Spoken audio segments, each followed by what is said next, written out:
suggère que si quelqu'un pèse, qu'il ne s'assoit pas sur la chaise, parce que ça en est glissé comme ça. Là. Oui, ça glisse. Oui, donc, au sol, le sol est bon. Oui, ça glisse. Avant que les blancs ne viennent avec les chaises, est-ce qu'on avait les chaises? On s'assoit au sol. C'est vrai, parce que Regarde, tu vois comment ça allait le faire là, non? ce sera plus. En tout cas, si quelqu'un tombe, on rit seulement.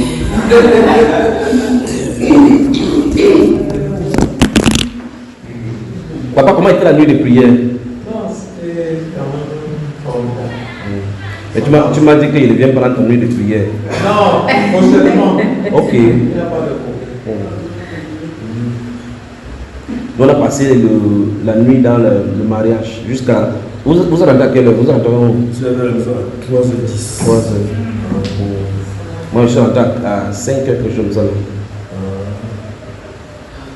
Et en tout cas, s'ils savaient que nous sommes samedi aujourd'hui, ils ne devaient pas faire le rapport là. J'étais là sur l'ordinateur, ils travaillaient pour le sommet mariage, ils faisaient le rapport. Parce qu'ils croyaient que le mariage c'était samedi. Actuellement, le mariage c'est samedi. On a fait le mariage vendredi. Et puis comme ça, après il dit non, pourquoi tu te presses dimanche, tu te mets dit, tu sais pas.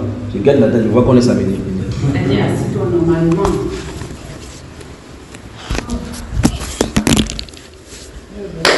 Ok. Bienvenue, enfin, je vous souhaite bienvenue chez nous. Ou bien encore, je vous souhaite bienvenue chez moi. Alors, sans plus tarder, nous sommes réunis pour la prière, non? Très bien. Mais comme je dit la dernière fois, avant de prier, il faut qu'on partage. On va commencer avec le partage biblique autour des questions.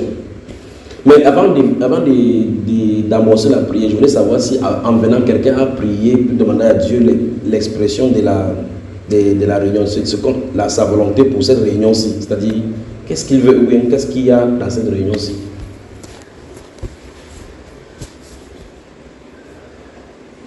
Are you listening to what I'm saying? Yes. Okay. I'm just asking if someone has prayed to ask the will of God, what is supposed to happen here, what are we going to do? Moi, je vais traduire. C'est normal, il faut être bilingue. Quand c'est comme ça, c'est très bien. Ok, donc avez-vous, si quelqu'un, do you have any question, si vous avez des questions d'ordre biblique avant qu'on avance par rapport à la prière, parce qu'avant qu'on ne prie, je vais vous dire quelque chose, avant la prière.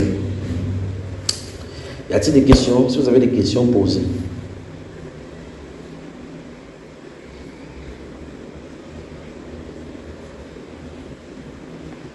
Avant que les questions ne viennent, on prie d'abord, non?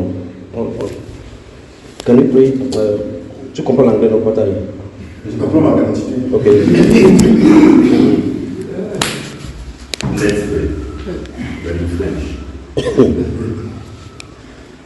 Seigneur Dieu puissant Père, nous te rendons grâce. Toi, le merveilleux Dieu, tu as voulu que nous soyons ici dans cette maison à cet instant. Seigneur, tu sais pourquoi nous sommes réunis ici. Nous prions au Dieu puissant de soit sous ta conduite. Tout ce que nous allons faire ici au Dieu puissant, que ce soit sous ta conduite, que ce soit sous ton contrôle. Viens au Dieu puissant et prends possession de ces lieux au nom de Jésus-Christ de Nazareth. Merci au Dieu puissant pour toutes les personnes qui sont ici ce matin. Merci pour ce que tu vas faire en ce jour, en ce lieu. Et que toute la gloire te revienne, Seigneur. Au nom de Jésus-Christ de Nazareth. Dispose nos cœurs au Dieu puissant. Seigneur, déracine de nous, ô Dieu, tout ce qui pourrait nous tirer vers l'arrière. Et laisse-nous conduire par ton Esprit Saint au nom de Jésus. Amen. Amen. Des questions? Si vous n'avez pas de questions, moi je vais vous poser des questions, vous aussi me donnez la réponse.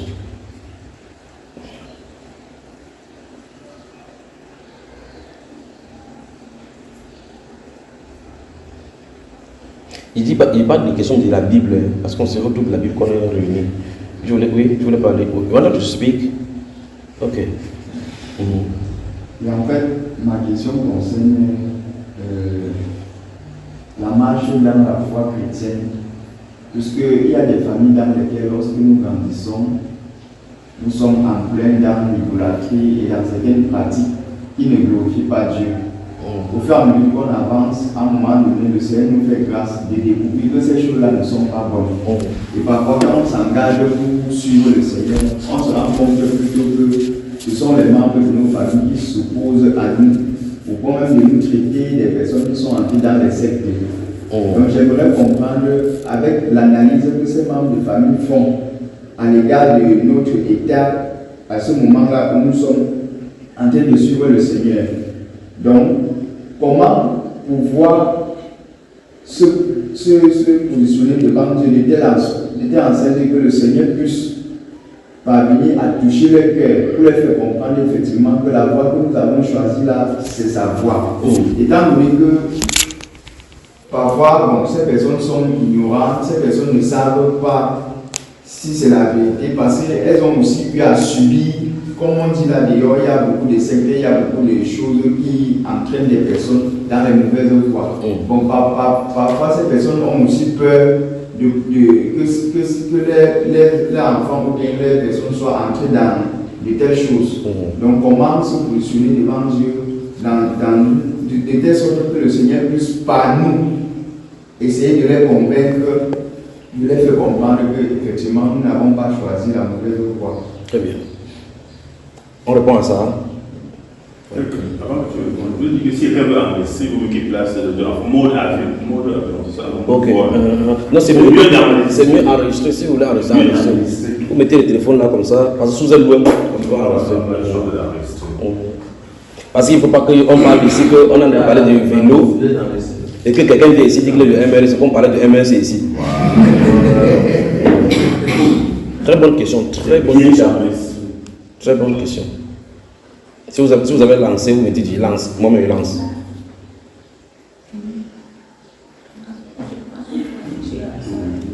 Are you taking it down? You don't know how to do it. This iPhone. Oui, mais je pense qu'il y a l'application là. C'est un iPhone ici. Oui. L'histoire de l'iPhone, je n'aime pas voir ça. Oh, je pense que c'est la carte. Voilà. On doit mais toi, tu enregistres, tu lui donnes ton téléphone à toi et où?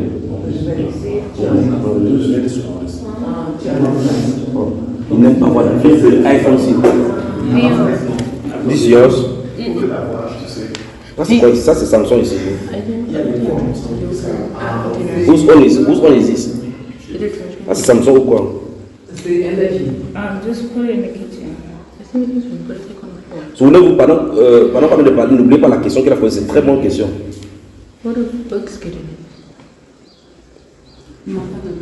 Ok, elle a ça. On n'a pas mis sur le vol. Tu vois, ça nous a enregistré là-dedans.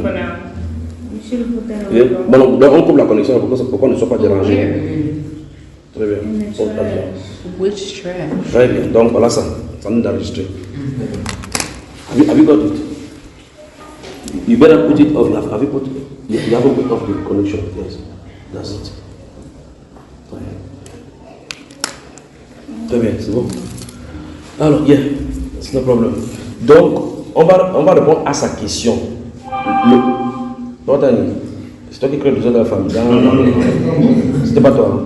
Mon téléphone ne parle pas. C'est toi. Donc, ici, ça pose la problématique lorsque quelqu'un croit dans la famille, il se confronte à différentes exactions comme il a cité. On va répondre à la question dans une perspective biblique. C'est que la Bible, si la Bible répond à cette question, c'est que la Bible en dit et quelle devrait être la position du croyant qui subit ces choses-là. On va regarder dans la Bible. Mais d'entrée, il faut qu'on s'entende sur une chose. Comme c'est une question biblique, la réponse doit provenir de la Bible. Et si ça provient de la Bible, il ne s'agit ni de moi, ni de vous, mais de la position de Dieu. On est d'accord? Oui. Très bien. Ça veut dire que si c'est Dieu qui dit, si vous voulez vous me porter, vous me balancer là-bas au balcon, le jour où vous allez lire la Bible, vous allez voir la même chose. Donc, en réalité, donc, Dieu a prescrit dans la Bible que les prédicateurs ne donnent pas leurs pensées. Parce que la Bible déclare que les serviteurs de Dieu disent les paroles de Dieu. On ne doit pas dire quoi que ce soit que Dieu n'ait pas dit. Donc à cette question, nous allons aller dans la Bible au fur et à mesure, nous allons lire ce que la Bible dit, d'accord? Très bien, commençons par Matthieu chapitre 10. Vous remarquez que je n'ai pas de Bible, non? C'est vous qui allez lire. Chaque fois qu'il y a le verset, vous allez lire.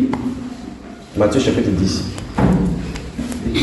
Matthieu chapitre 10. La Bible est là décapotable. Ici? It's old. That's And all. also, it kind of rips. But have you read it all? This is Matthew chapter 10. Open chapter 10. Matthew chapitre 10. Yours is it English version or French? French. English. This is English. Same to you. Très bien. Tout le monde est là, n'est-ce pas? Très bien. Tu pourrais nous lire le verset 33, 34. Matthieu 10, 33, 34. Oui. Mais quiconque me reniera devant les hommes, Oui. je le renierai aussi devant mon Père qui est dans les cieux. Verset 34. Oui. Ne croyez pas que je sois venu apporter la paix sur la terre. Oui. Je ne suis pas venu apporter la paix, mais l'épée. Stoppons d'abord. Ça, c'est l'entrée en matière. D'abord, qui est en train de parler? Jésus. Très bien. Et Jésus est qui pour nous? Le Sauveur. En fait, il est Dieu. C'est lui qui est en train de dire, dans un langage clair, il dit que celui qui le régnera devant les hommes, il le régnera devant. Si vous êtes en train de noter, gardez votre stylo comme ça avec le truc, parce qu'au fur et à mesure, quand il va parler, il va donner le verset qu'on pourra y venir. D'accord? Merci, Père. Take a pen and a paper, parce que plus vous pouvez parler, plus si les versets vous donnent seulement, on va consulter ça tout à l'heure.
Il y a un téléphone qui a fait le bruit là, il ne faut pas qu'on toute ça.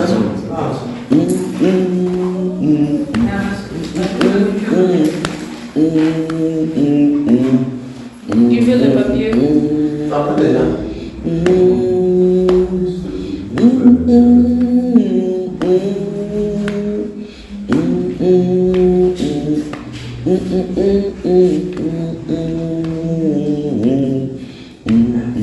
I don't have a pen.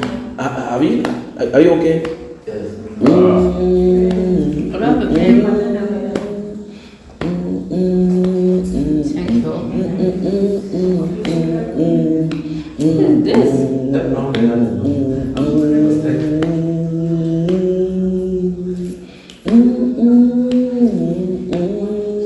What is this? What is this? What kind of pen is this? It's a marker, just make sure the word is A marker? It's a marker. Don't ask so many questions. C'est bon là maintenant, n'est-ce pas? Très bien. Donc nous avons commencé par Matthieu chapitre. Nous avons lu Matthieu là, chapitre 10, verset 33, 34. On va lire tout à l'heure jusqu'au 35. Donc je veux que vous preniez le papier comme ça parce qu'au fur et à mesure les versets vont venir, d'accord? J'ai dû bloquer les versets là, mais je vais commencer à vous donner. Vous êtes d'accord? Notez Luc chapitre 5 et Actes des Apôtres chapitre 4. Luc chapitre 5 et Actes des Apôtres chapitre 4. On va y aller tout à l'heure.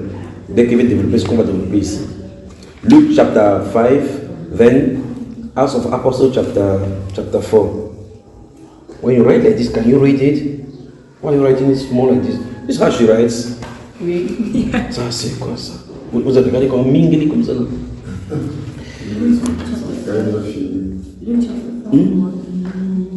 Oh, I don't know. Luke chapter 5 Okay. and Acts of Apostles chapter 4. On va revenir avec le verset, mais permettez que je développe d'abord ce qu'on a déjà lu ici. Donc Jésus a parlé, et dans la traduction qui est écrite ici, c'est en français. Il a dit là-bas que si quelqu'un le réunit devant les hommes, il le régnera aussi quand il sera question de cette personne-ci devant Dieu, il va aussi les régner. Pas vrai? Très bien. Et puis directement en bas, il dit qu'il n'est pas venu mettre la paix sur la terre. Pourtant, on l'appelle le prince de paix. Mais curieusement, si vous regardez bien le verset, regardez, c'est ça qui s'en devient intéressant. Dans le verset où Jésus dit, il n'est pas venu mettre la paix sur la terre, on s'attendra à ce que quand on va dire le contraire de cela, il dit plutôt la guerre. Mais ce n'est pas la guerre dont il parle. Il dit, je ne suis pas venu mettre la paix sur la terre, mais la paix.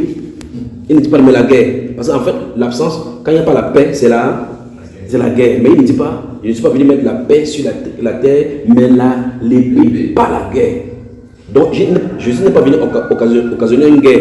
Sinon, il devait avoir les milices, dans le groupe chrétien qui combattent pour défendre la justice. Or, il a défendu les gens d'être violents. Quand son disciple Pierre a sorti le couteau pour couper, il a dit, hey, garde ton couteau. Tu vois cela? Donc il dit qu'il ne faut pas qu'on fasse de telles choses. Mais alors, l'épée dont il parle, c'est quoi? La parole. Parce que dans la Bible d'Isaïe, la Bible déclare que, parlant de lui, que quand il va venir, que de Sion sortira la loi. Il frappera de l'épée, de sa parole, la terre jusqu'à la justice, jusqu'à les îles lointaines entendront. Donc, c'est pas la parole. Si vous lisez Apocalypse chapitre, je vous ai dit que ça va commencer à sortir là. Si vous lisez Apocalypse chapitre 19, le verset 16, la Bible déclare qu'il y a quelqu'un qui est monté sur le cheval, sur son nez écrit Seigneur des Seigneurs, la parole de Dieu. Il combat avec la parole. De l'épée sort de sa bouche. Vous voyez cela? Dans le chapitre 1 d'Apocalypse, quand Jean le voit, il y a quelque chose qui sort de sa bouche, c'est l'épée. Mais pourtant, ce n'est pas une épée qu'on coupe les choses, c'est la parole. Jésus vainc les démons par la parole. Même quand on prie, c'est par la parole. Il est venu donc donner la parole. Mais quelle est cette parole? Quel est le contenu de cette parole? C'est qui vient créer la condition de non-paix. C'est lorsque les gens sont confortablement assis dans un standard qui croit être la vérité. Et que la vérité, donc, venant de Dieu, vient confronter leurs croyances, ça crée les problèmes. Et dans le ministère de Jésus, c'est ce qui va se passer. Jésus n'a jamais levé le bâton pour taper quelqu'un en dehors du fait qu'il ait chassé les gens dans le temple en disant, il est écrit, ma maison sera appelée une maison de prière. Et vous en avez fait un repère des brigands. Maintenant, Jésus, à chaque fois de son ministère, va dire la vérité aux gens. Chaque fois qu'on va dire la vérité, on va prendre le caillou contre lui. Il a dit, avant qu'Abraham ne fût, je suis. Est-ce qu'il mentait? Non. Il dit que le Père agit, moi aussi j'agis. Est-ce qu'il mentait? Le Père et moi, nous sommes un. Est-ce qu'il mentait? C'est à cause de cela qu'on l'a crucifié. Il guérissait le jour du sabbat. Or, il dit, le Fils de l'homme est maître du sabbat. Est-ce qu'il mentait? Ok, maintenant, pourquoi donc, quand il disait, le Fils de l'homme est maître du sabbat, le Père et moi, nous sommes un. Le Fils ne peut rien faire sans voir le Père. Le Père agit, j'agis. Ne croyez pas que, avant qu'Abraham ne fût, je suis. Qu'est-ce qui faisait problème pour que ceux qui étaient devant lui veulent le tuer? Pourquoi? Selon vous. Ils étaient déjà dans une vérité qu'ils ne voulaient pas changer. Et Jésus a dit clairement, laissez-les, ils sont assis dans la chair de Moïse. C'est Moïse qui les juge. Et même malgré qu'ils soient dans cette Moïse-là, ils ne comprennent pas Moïse. Parce que Jésus leur a dit que si vous croyez Moïse, vous croirez aussi en moi, parce que Moïse a écrit à mon sujet. Mais dans Jean chapitre 1, le verset 40, il y a un homme qu'on appelle André qui est allé voir Nathanaël sous le chêne sur un figuier. Il lui dit, viens, nous avons vu Jésus de Nazareth, celui dont Moïse a écrit. Comment lui, souvenons bien de cela, je viens de parler du groupe de pharisiens qui contredisent Jésus. Il vient de prendre maintenant quelqu'un aussi qui est un homme, qui peut avoir un autre homme, dit on a vu quelqu'un de qui Moïse a parlé. Ils lisent la même Bible. Comment celui-ci a pu percevoir que Jésus qui a de prêcher, c'est celui dont Moïse a parlé? Et les pharisiens qui enseignent, lisent, ils ne parviennent pas à voir que c'est Moïse, que c'est de lui dont Moïse a parlé. Pourtant, Moïse a dit que le Seigneur votre Dieu suscitera du milieu de vous un prophète comme moi. Écoutez-le. Et quiconque ne l'écoutera pas, c'est à moi qu'ils devront rendre compte. Jésus est venu au milieu d'eux. Ils ont rejeté. Alors, quand ils seront devant Dieu, ils vont maudire les traditions que non, Seigneur, nous avons soutenu l'héritier de Moïse. On va appeler Moïse que c'est toi qui as dit aux gens que rejeter Christ. Il dit non, moi au Seigneur. Je leur avais dit que tu vas susciter quelqu'un qui croit à cette personne. Ils n'ont pas cru. Alors, donc, il faut qu'on examine nos voies à la lumière de la parole de Dieu. Jésus, dans sa marche, avant le dit, vous sondez les Écritures, croyez avoir en elles la vie. C'est un témoignage de moi. Observez les Écritures. Si vous voyez que je ne fais pas les œuvres que je suis censé faire, ne croyez pas. C'est ce qu'il a dit, non? Alors, si vous ouvrez la Bible, dans le livre d'Ésaïe, chapitre 35, il devait lire que lorsque le Fils de l'homme viendrait, les aveugles verraient, les boiteux devaient marcher, le monde devait ressusciter. C'est ce qui est écrit là-bas. S'il avait lu la Bible véritablement, il devait voir que dans Ésaïe chapitre 11, verset 1 et 2, il est écrit que un rameau sortira du trône d'Ésaïe et un rejeton naîtra de ses racines.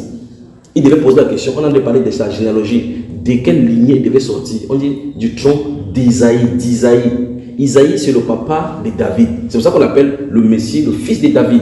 La question qu'il devrait poser pour n'avoir pas de problème, c'est, il devait aller vers Jésus, il dit bonjour, monsieur Jésus, il dit bonjour. Tu es né où? S'il pose la question, il est obligé de lui répondre la vérité. Il dit à Bethléem. Après, il rentre dans la Bible, il dit où? Est-ce que c'est à Bethléem que le Messie est censé naître? Oui. Michée chapitre 5, verset 1 dit, et toi, Bethléem, terre d'Ephrata, tu n'es pas certes le moindre terre de Juda, car de toi sortira pour moi un chef qui dominera sur les nations dont l'origine remonte au jour de l'éternité. C'est écrit. Et quand il est né, les pharisiens ont demandé, Hérode a demandé où est-ce que le Messie devait naître. Ils ont dit que c'est Bethléem. Or, s'il venait vers Jésus, parce qu'il n'y a personne qui connaît sa vie que lui-même, il devait venir vers Jésus, poser juste la question, tu es né où? Parce que la prophétie dit que c'est à Bethléem qui doit sortir. Parce que Bethléem veut dire la maison qui produit le pain de Dieu. Et c'est le pain de Dieu qui est descendu du ciel, il est descendu là. Et à cette Bethléem, il devait sortir dans une maison, dans une famille là-bas, appelée la famille d'Isaïe, d'où David était sorti, était issu. On l'appelle le fils de David, parce que Dieu lui a donné la représentation pour montrer que le fils là sera un roi comme David. Vous me suivez jusque-là? Alors, s'il posait cette question à Jésus, Jésus devait lui dire effectivement, c'était dans la maison d'Isaïe. Ça devait encore dire, ok, ça c'est un autre point. Il a vu, donc, il est né à Bethléem. Oui, il est né de la famille d'Isaïe, c'est juste. Et puis il devait lui poser la question, est-ce que le père, si qu'on appelle Joseph, c'est ton vrai père ou c'est pas son vrai père? Il devait aller là-dedans, il dit, ok, demandez à ma mère, toi, tu es tombé enceinte de cet homme-ci. Il devait dire, non! Il dit, comment tu as fait? Le Saint-Esprit est venu sur moi. Il devait leur raconter leur histoire, son histoire, que j'étais comme ça, un ange est venu vers moi, annoncer la naissance. Parce que Ésaïe 7, 14 dit, une vierge enfantera. Il devait voir passer le troisième point. On est d'accord? Oui. Maintenant, quand il regarde, on dit que cet enfant, c'est dans le chapitre 9, verset 5, il dit que cet enfant qui va naître est le Père éternel. La domination reposant sur son épaule. On l'appellera conseiller admirable, Dieu puissant. Voilà le Messie Dieu au milieu de son peuple. Mais il n'a pas posé la bonne question. Donc, avant de régler ce genre de problème, il faut que les êtres humains sur la terre posent des bonnes questions. Sinon, on va faire exactement comme ils ont fait. Il faut qu'on pose des bonnes questions. Si on pose les bonnes questions, Jésus, tu es le Messie, oui. Ok, on accepte. Répondre à ce genre de questions-ci. Nous savons qu'il s'est écrit que le Messie doit faire telle ou telle chose, Est-ce que tu respectes la règle? Quand ils ont tué à la croix, ils ont mis là-bas, ils prennent les vêtements, ils disent, oh, notre Dieu est bien. Dans le psaume 22, verset 10 à 18, il est écrit, ils ont pressé mes mains, ils ont tiré au sort mes vêtements. Il finit d'accomplir ce qui est écrit. Amen. On a mis son tombeau parmi les riches.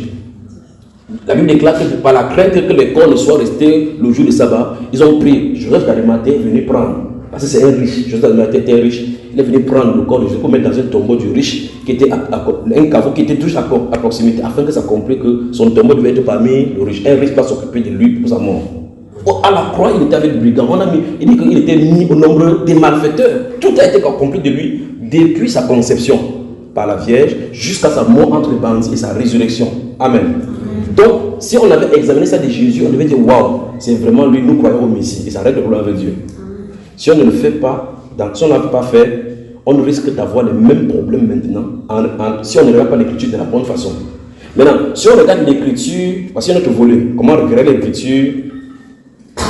Je vais très vite là, parce que ça me prend, je suis déjà chaud dedans. Là. Si vous sentez que ça va, je suis en 5e, fait comme ça, vous calme. Si on regarde l'écriture, on ne regarde pas dans la perspective que Jésus, donc dès que ça le dit là, on va toujours échouer. Deuxième cas de figure, si on regarde dans la perspective de l'étiquette, c'est-à-dire que nous les, Jésus n'est pas venu pour nous les, il n'est pas venu pour les juifs, il n'est pas venu pour les chrétiens, il est venu pour ses enfants. D'accord? Maintenant, quand Jésus vient, il y avait les différents groupes, les Sadducéens, les pharisiens, les Hérodiens, vous voyez ça? Chacun avait sa croyance. Et quand ils croyaient, ils avaient une base sur laquelle ils se tenaient pour croire. Il y avait une base également qui différenciait le Sadducéen des pharisiens. C'est ça qui faisait qu'ils ne pouvaient pas être ensemble. S'ils sont ensemble quelque part, s'ils disent que le vendredi, ça qu'on appelle le vendredi, ils disent oui. S'ils sont d'accord, ils sont d'accord. Mais quand ils vont dire, quelqu'un va tenter de dire que voilà un ange, la division commence là-bas. Mais donc, si on regarde ça dans la perspective du groupe, on aura encore des problèmes. C'est pour cela qu'il faut regarder dans la perspective de qu'est-ce que la parole de Dieu dit. Si ça dit, ça devrait régler le problème pour tout le monde. Et si la personne qui s'attache à la parole tient derrière la parole, malgré n'importe quoi qu'on peut lui faire, il sera dans la parole. Comme Jésus lui s'est tenu dans la vérité. Il s'est tenu derrière la parole. C'est ce que la parole dit. Malgré qu'on l'a rejeté, malgré qu'on a fait n'importe quoi, c'est lui qui avait raison. Donc, je disais donc que cette perspective, il faut qu'on vérifie que je ne dois pas aller dans la Bible avec l'étiquette du fait que je suis pharisien. Vous pouvez changer pharisien, sadducéen avec les différents noms aujourd'hui. On peut citer quoi? Allons-y.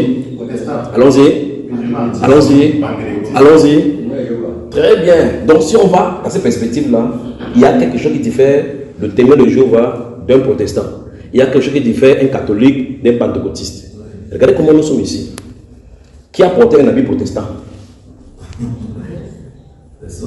Qui a porté un habit pentecôtiste? Qu'est-ce qui nous réunit ici? La parole, Jésus. Bon, votre Jésus a quelle couleur quand vous lisez là? It doesn't matter. It doesn't matter. That's what I wanted to, this is the issue I wanted to address. It doesn't matter what type of color and all this. Those are rubbishes. Can you say rubbishes? Can you say this is rubbish? Yes, that's rubbish. So, je m'excuse, hein, c'est ça qui me fait virer en anglais comme ça. Là. Non, il n'y a pas de problème. Très bien, donc, regardez que vous avez chaque personne a sa Bible. Et ta Bible, tu vois que ta Bible, elle est écrite, c'est avec le papier. Lui, ça passe dans le téléphone. Là, et chacun vient avec sa Bible. Maintenant, voici, je n'ai pas de Bible. Est-ce que j'avais une Bible depuis? Non. Mais c'est que je suis en train de parler, vous avez la Bible devant vous. Si je dis quelque chose qui n'est pas de la Bible, vous faites. Là, c'est pas. On corrige rapidement, pas vrai? Pourquoi? C'est comme ça qu'on devrait faire. C'est comme ça qu'on devrait faire. C'est-à-dire que je vérifie si ce qu'il a dit est dans la Bible. Si c'est dans la Bible, ça règle le problème. Mais il y a d'autres personnes qui font comme ça, là, que quand tu parles de te surveille, oui. Tu parles de Jésus, c'est te surveille. Ne touche pas nos choses des catholiques. C'est la mauvaise posture là-bas. C'est ça qui a fait que les pharisiens sont restés dans leur groupe. La Bible déclare dans Luc chapitre 7 que les pharisiens, en essai faisant pas baptiser du baptême des gens, ont rendu nul et fait le dessein de Dieu dans leur vie. C'est le verset 30 du chapitre 7 de Luc. Jean-Baptiste est venu prêcher le baptême. Chacun disait que le gars, s'il sort tout avec le truc qui plonge la tête des gens dans l'eau. Le père Fonseca, il noie les gens dans l'eau là-bas, il dit qu'il ne part pas là-bas. Mais c'est pour ça que plus tard, quand ils ont posé la question à Jésus, Jésus a décidé qu'il va aussi vous poser la question. Parce qu'ils ont demandé à Jésus que par quelle autorité fais-tu ces choses? Jésus a dit, ok, c'est bien. Moi, pour que je vous réponde, je vous pose aussi une autre question. Jean, son autorité, son baptême venait de qui? Les gars étaient coincés. Ils sont allés se réunir. Le gars, s'il veut le piéger. Si on tente de dire de Dieu, il va dire, ok, vous êtes baptisés. Bon, si on tente de dire des hommes, il y a les gars qui ont les pieds là-bas, ils vont nous finir ici. Donc ils étaient au milieu. Parce que le peuple connaissait que Jean était un prophète. Et voici les gens qui dirigent le peuple. Les pharisiens dont on parle, ce n'étaient pas de n'importe qui. C'était des gens qui enseignaient la Bible, enfin, la Torah dans les églises, enfin, ce qu'ils appellent la synagogue. Ce sont eux qui venaient se confronter à Jésus par rapport à leur écrit, par rapport à leurs croyances. Et donc Jésus-Christ attend. Il dit qu'allez vous consulter, vous venez me voir. Il vient dire que mais nous ne savons pas d'où son autorité vient, on ne connaît même pas. Il y a bon, il dit que le jour où vous allez savoir, je vais aussi vous donner ma part, là où ma part vient. Il savait que Jean venait des dieux. Il savait. Mais comme leur doctrine n'acceptait pas ce que Jean fait, la pierre d'achoppement était là. Et c'est pour ça que je te dis qu'il faut pas qu'on regarde dans la perspective du groupe. Parce qu'en réalité, ce n'est pas un groupe qui est mort pour toi. Ce n'est pas un nom de ce groupe qui est mort pour toi. C'est Jésus qui est mort pour toi. Et si Jésus est mort pour toi, tu vas entendre n'importe quoi. Tu vois, la question normale peut être, est-ce que c'est ce que Jésus a dit? Dans Matthieu 28, verset 19, il a dit que allez et prêcher la bonne nouvelle à toute la création. Allez faire des nations les disciples, les baptiser au nom du Père, du Fils, Saint-Esprit. Il dit, et enseignez-leur tout ce que je vous ai prescrit. Il n'a pas dit que c'est que le pasteur vous a prescrit. C'est lui qui prescrit ce qu'on doit enseigner. Là, c'est lui qui est mort. On doit croire en lui et marcher comme il veut. Donc, il dit que voici, je suis avec vous tous les jours jusqu'à la fin du monde. Donc, ça veut dire que pour répondre à ces genres de questions, il faut vraiment qu'on établisse toutes ces choses comme base. Car en réalité, ce qu'on a enseigné, la question normalement que les parents, comme ceux qui créent les tensions là, ils devaient mettre la Bible au sol. Et juste poser la question, est-ce que ce que tu fais là, ou ce que tu dis, c'est ce qui est écrit dans la Bible? Si c'est écrit dans la Bible, on règle le problème. Maintenant, si la personne voit que c'est écrit dans la Bible comme les pharisiens, et il continue à discuter, vous n'avez pas le choix que de vous séparer. On est d'accord? Parce que Jésus a dit que si tu es devant les hommes et que tu vas te confronter à eux, il veut te pousser à nier le Seigneur. Il faudrait nier, ne pas le nier, parce que si tu le nies, il va te nier aussi là-bas. Acte chapitre 4. Acte des Apôtres chapitre 4. Vous avez noté ça aujourd'hui? This chapter? I told you to next chapter 4. Quand vous allez ouvrir chapitre 4, je vais expliquer la chose qui est là-bas et puis on va aller directement au verset là, d'accord? Que Dieu vous bénisse. Amen. Voilà. Quel meilleur moment, quel moment privilégié de parler de sa parole. Si vous avez chapitre 4, je vais vous expliquer le contexte. No, did you write down the... Et puis je vais arriver au niveau du verset. D'accord? Have you got it? Just open chapter 4. I will give you the verse. I want to speak about, then we'll go straight to the verse. Dans le chapitre, il y a un téléphone qui est sonné là-bas. Il faut mettre le téléphone sur silence ou sur vibreur pour que ça ne nous dérange pas. Coupez ou mettez sur il n'y a rien qui est plus important que là maintenant. Parce que, souvenez-vous, par rapport à Jésus qui prêchait, il y a une femme qui a dit que maître, un homme qui a dit que maître, mon frère a tué le porc de ma mère, il ne m'a pas donné ma part. Que Dieu qui partage nos biens. Donc on a parlé de la parole de Dieu, lui parle du porc. Vous pouvez faire comme ça, quelqu'un dit que quelqu'un qui vous devait l'argent dit que oh, ton argent là, viens prendre ça maintenant. Tu dis que hey, bon, j'arrive, hein. Vous laissez le truc pour aller prendre l'argent. Maintenant j'ai coupé mon téléphone pour que même si c'est n'importe quoi, que c'est mon enfant qui soit mort, il va attendre. Même si c'est n'importe quoi, parce que c'est plus important que n'importe quoi. Vous y êtes maintenant? Très bien. Dans le chapitre 3, l'histoire qui se trouve au chapitre 4 commence depuis le chapitre 3. Dans le chapitre 3, la Bible déclare que, à partir du verset 1, que Jean et Pierre allaient vers la 9e heure au temple pour entrer dans la synagogue. Et devant le temple se trouvait un homme qui était placé chaque jour depuis qu'il est né devant la porte appelée la Belle. Vous me suivez, n'est-ce pas? C'est au chapitre 3, verset 1 et suivant. Cet homme-là restait là-bas chaque jour, on lui donnait l'argent. Chaque jour, vous connaissez les gens qui demandent l'argent en route. Ils étaient là-bas. La Bible déclare que voyant Pierre et Jean qui allaient entrer, regardaient Pierre pour espérer avoir quelque chose d'eux. Pierre s'est tourné vers eux, il a dit, je n'ai ni argent ni or à te donner, mais c'est que j'ai, je te donne. Au nom de Jésus-Christ de Nazareth, lève-toi et marche. Il a fait ce regard, il dit, tu racontes quoi? Il cherche l'argent, tu racontes, lève-toi et marche comment? Il a tendu la main droite, il a saisi, il s'est levé et ses pieds sont devenus fermes. Cette histoire-ci, puisque tout le monde le connaissait, et que c'était à l'heure de prière où tout le monde faisait ça, à 15 h là, où tous les juifs viennent à la réunion de prière, ils voient quelqu'un qui est là depuis près de 40 ans, qui vient de guérir. Ça crée un rassemblement. Il commence à parler maintenant. Quand l'apôtre Pierre voit cela, le verset 12 du chapitre 3 dit, l'apôtre Pierre leur pose la question que, mais Israël, pourquoi vous avez le regard sur nous comme si c'était par notre propre force, par notre propre piété, que nous eussions fait marcher cet homme-ci? Il a commencé à parler que c'est le Seigneur Jésus-Christ que le Seigneur a glorifié. Ce n'est pas son nom, verset 16, que ce n'est pas son nom, c'est pas la foi en son nom que son nom a raffermi ces gens que vous voyez, observez, vous connaissez. Pas vrai? Très bien. Donc c'est cette chose qui va faire c'est comme il y a la foule. Les Saléviens, une fois de plus, le grand pasteur, il faut encore venir dire, ils vont voir la personne qui est guérie, voir la foule, ils sont jaloux. Ils vont prendre Pierre et Jean, aller les mettre en prison. Donc on amène quelqu'un en prison parce qu'il a apporté la guérison. Il a servi, ils sont de servir Jésus. Et souvenez-vous, j'ai cité ici Matthieu chapitre 28, verset 19, où il a dit allez prêcher. Il dit faites les disciples, les baptisants et puis enseigner. Voici ce qu'ils sont de faire, ce que Jésus a dit. Parmi cela, dans le chapitre 16, il dit voici les miracles qui accompagneront ceux qui auront cru. En mon nom, ils chasseront des démons. Ils imposeront le mot malade, les malades seront guéris. Ils parleront de nouvelles langues. Ils boivent quelques breuvages mortels, ça ne fera point de mal. Ils saisiront des serpents, les serpents ne feront point de mal. Il a dit ça, ça devait les accompagner. Voici un miracle qui vient d'accomplir. Les gens sont en train, souvenez-vous, je ne parle pas de confrontation entre quelqu'un qui croit et celui qui ne croit pas. Quelle est la position de cette personne devant Dieu? Qu'est-ce qu'il va réagir devant ses frères? Et donc, l'apôtre Pierre et Jean, on les amène en prison. Et plus tard, on leur interdit clairement qu'ils ne doivent parler à ce nom-là. Dans le verset 4, dans le verset 12 donc, du chapitre 4, dans le verset 12 du chapitre 4, l'apôtre Pierre, étant debout, a dit au système pharisien qui était là, les collègues étaient réunis. Il a dit qu'il n'y a de salut à aucun autre, car il n'y a sous le ciel, parmi les hommes, aucun autre nom qui a été donné par lequel nous avons été sauvés. Quand il a dit ça, c'est solennel. Vous voyez cela? Les gens, à l'époque qu'ils vont entendre, la Bible déclare qu'ils ont fait sortir Pierre et Jean, ne sachant pas comment faire, ils disaient que non. Ces gens-ci, d'où leur vient la connaissance de la parole? Parce que ce sont des pécheurs, comment ils connaissent la Bible mieux que nous? Ils disent, parce qu'il y a un monsieur qu'on appelle Jésus, ils ont marché avec Jésus, il l'a contaminé.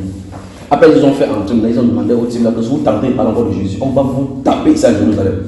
Ils ont menacé. Quelqu'un me dit verset 19 maintenant. Donc, j'ai parlé de tout ça pour arriver au verset 19. Parce qu'ils sont mis là devant les hommes. On les menaçait de ne pas parler de Jésus. Parce que si tu parles de Jésus, on va les tuer, on va leur faire telle ou telle chose. Verset 19 dit quoi? Verset 19 dit ceci. Oui. Pierre et Jean leur répondirent. Jugez s'il est juste devant Dieu de vous obéir plutôt qu'à Dieu. Amen. Vous avez vu ça? Donc, ça continue à répondre à la question qu'il a posée.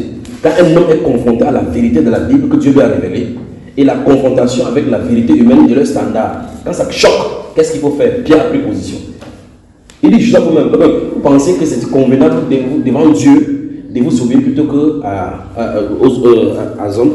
Mais ceci pose encore un problème, parce que ce sont les autorités spirituelles qui sont devant de lui. Et cette même Bible dit qu'il faut respecter les autorités. On se trouve donc dans un dilemme. Dieu dit de respecter les autorités. Voici donc cette autorité qui dit qu'il ne prêche pas le nom de Dieu. En même temps, Dieu a dit prêcher le nom. Vous comprenez? C'est Dieu qui a dit toute autorité vient de lui. Et il n'y a point d'autorité qui était instituée au milieu des hommes qui vient point de lui. Et il dit respectez cette autorité. Soyez soumis à cause du Seigneur à toute autorité établie parmi les hommes. C'est ce que la Bible déclare dans Romains chapitre 13. Donc, la Bible déclare donc que Dieu a institué l'autorité. Et Dieu dit à ses enfants que obéissez à l'autorité. En même temps, maintenant, Dieu dit à quelqu'un maintenant, va prêcher. Il arrive, l'autorité que Dieu a instituée dit que tente de prêcher si tu vas me sentir. Le monsieur se trouve au milieu de un. Dieu a dit qu'il obéit l'autorité. Et Dieu a dit que prêche. Là, il faut résoudre le problème. Pierre a résolu le problème. Et nous voyons cette même chose là dans Daniel. Quand Daniel a été persécuté, on a sorti un décret que si quelqu'un tente de prier ici, pendant 30 jours, il va lire l'heure. La Bible dit que quand il a lu le décret, selon pour lui, c'est le président de la République qui a écrit. Même pas un juge, c'est le président lui-même qui a écrit. On a signé, il a mis son sceau. Le sceau qu'il a mis là-bas. Quand il s'est tourné, il a lu, la Bible déclare, il allait dans sa maison, il continue à prier comme si rien n'était. Il a ignoré ce décret-là. Vous me suivez ça? Ok. L'autre verset qui est confronté, voilà deux exemples dans l'Écriture. L'un dans l'Ancien Testament, l'autre dans le Nouveau. Et la Bible déclare que le témoignage des deux est vrai. Et même, je pourrais prendre même 40 là-dedans pour vous montrer les exemples de ces personnes qui sont confrontées à l'autorité. Ils ont pris position pour l'Écriture. Vous vous souvenez de l'histoire de Pharaon, quand le Pharaon avait sorti un décret que si on tue, on voit les femmes accouchent d'un garçon qu'on tue. C'est un décret qui est sorti. Ils commencent à tuer. Si on obéissait, on tuait, Moïse serait venu. Ils ont désobéi au décret. La Bible déclare que Dieu, voyant ce que les Juifs, les femmes juives là, avaient désobéi au décret de Pharaon, ont béni leur maison. C'est pas ce qui est écrit. Donc Dieu bénit souvent la désobéissance qui est à son avantage. Dieu bénit souvent les désobéissances qui sont à son avantage. Vous remarquez que Dieu a dit que tu ne tueras pas Phiné, Hosni et Phiné. Vous connaissez l'histoire de Phiné. Phiné qui était sous Moïse, le fils de Pharaon, d'Aaron. La Bible déclare qu'il y a des gens qui allaient promener, ils sont allés en boîte de nuit rentrer, ils étaient dans le camp. Ils sont rentrés avec Manzané. La plaie a éclaté, ça a commencé à tuer les gens. Phiné a pris la pioche, fendu dans le ventre de la femme, fait comme ça. Ces aides sont sortis. La Bible déclare que Phiné a bien agi. Il a été animé de mon zèle. Il a donné un décret pour bénir sa maison jusqu'à 4 générations. Parce qu'il a tué une femme, il a bien poignardé. Ces aides sont sortis, donc boum! On a dit, Dieu a applaudi que Phiné, tu as bien fait. Tu as bien fait. Vous voyez ça? Donc c'est Dieu, c'est dans la Bible. C'est pour ça qu'il peut prendre des exemples. Maintenant, restons sur le cas de Pierre ici. Pierre donc dit à Paul, à ces gens qui leur donné l'ordre de ne point parler encore en ce nom-là. Pierre leur dit, vous pensez que c'est normal que vous ne dites pas prêcher alors que Dieu nous a demandé de prêcher. Et quand ils vont rentrer sur les versets 20, 23 et 25, la Bible déclare qu'ils vont rentrer, ils vont dire en priant devant Dieu que c'est toi qui as par Jésus ton Seigneur. Il a dit donne à tes serviteurs. Ils ont prié Dieu là, que donne encore la faveur, les faveurs pour qu'on prêche encore bien même. La Bible déclare qu'ils ont prié pour montrer que Dieu était d'accord. Le lieu il fut rempli du Saint-Esprit. Ils sont allés prêcher la parole de Dieu avec assurance. C'est pas ce qui est écrit. Très bien. Alors maintenant on commence à répondre. Question numéro 1. On a répondu. Ça veut dire que quand un homme est confronté avec un autre homme qui est face à lui pour demander sujet de sa foi ou bien de sa croyance, il confronte cela avec la vérité que Dieu a révélée. Maintenant, cette personne se peut décider de ne pas obéir à Dieu et de se soumettre. C'est ce que Jésus veut dire dans Matthieu chapitre 10 où nous avons commencé. Il dit si tu réunis, parce que tu peux avoir des personnes qui sont devant ces situations-là, ils fléchissent. Jésus dit si tu fléchis, devant le Père, il va fléchir. Mais si vous lisez Apocalypse chapitre 10, il a dit aux gens là-bas que tiens ferme le peu qu'il a. C'était fait. Le diable rejettera certains d'entre vous en prison. Et d'autres même seront tués. Il dit prenez courage. À d'autres, il a dit que gardez-vous comme ça parce qu'on tue encore d'autres personnes. Donc je dis attends, il y a des personnes qu'on va tuer à cause de son nom. Amen. Donc Jésus nous dit, si vous êtes devant une confrontation où votre foi est éprouvée, vous avez deux alternatives. Ou vous capitulez, ou bien vous vous soumettez et vous subissez ce que l'homme va vous faire. Dans le verset 28 de Matthieu, chapitre 10. Matthieu chapitre 28, chapitre 10, verset 28. C'est pour cela que dans ce Matthieu chapitre 10, verset 28, il dit que ne craignez pas ceux qui peuvent tuer le corps et qui ne peuvent pas tuer l'âme. Vous remarquez ça? Ne craignez pas. Craignez plutôt celui qui peut tuer, qui après avoir tué le corps, fait détruire l'âme dans la géhenne. Celui qu'on doit craindre. Et un être humain devant moi, il veut m'empêcher de croire. Et que je sais que ce que j'en ai croire est biblique. D'abord, mettons encore une autre base. Qui que ce soit sur la terre, qui que ce soit, ça risque de choquer, mais vous allez, même si ça ne digère pas, ça passe ici. Vous allez avoir la salive, ça va descendre. Qui que ce soit n'a jamais donné la vie à une autre personne.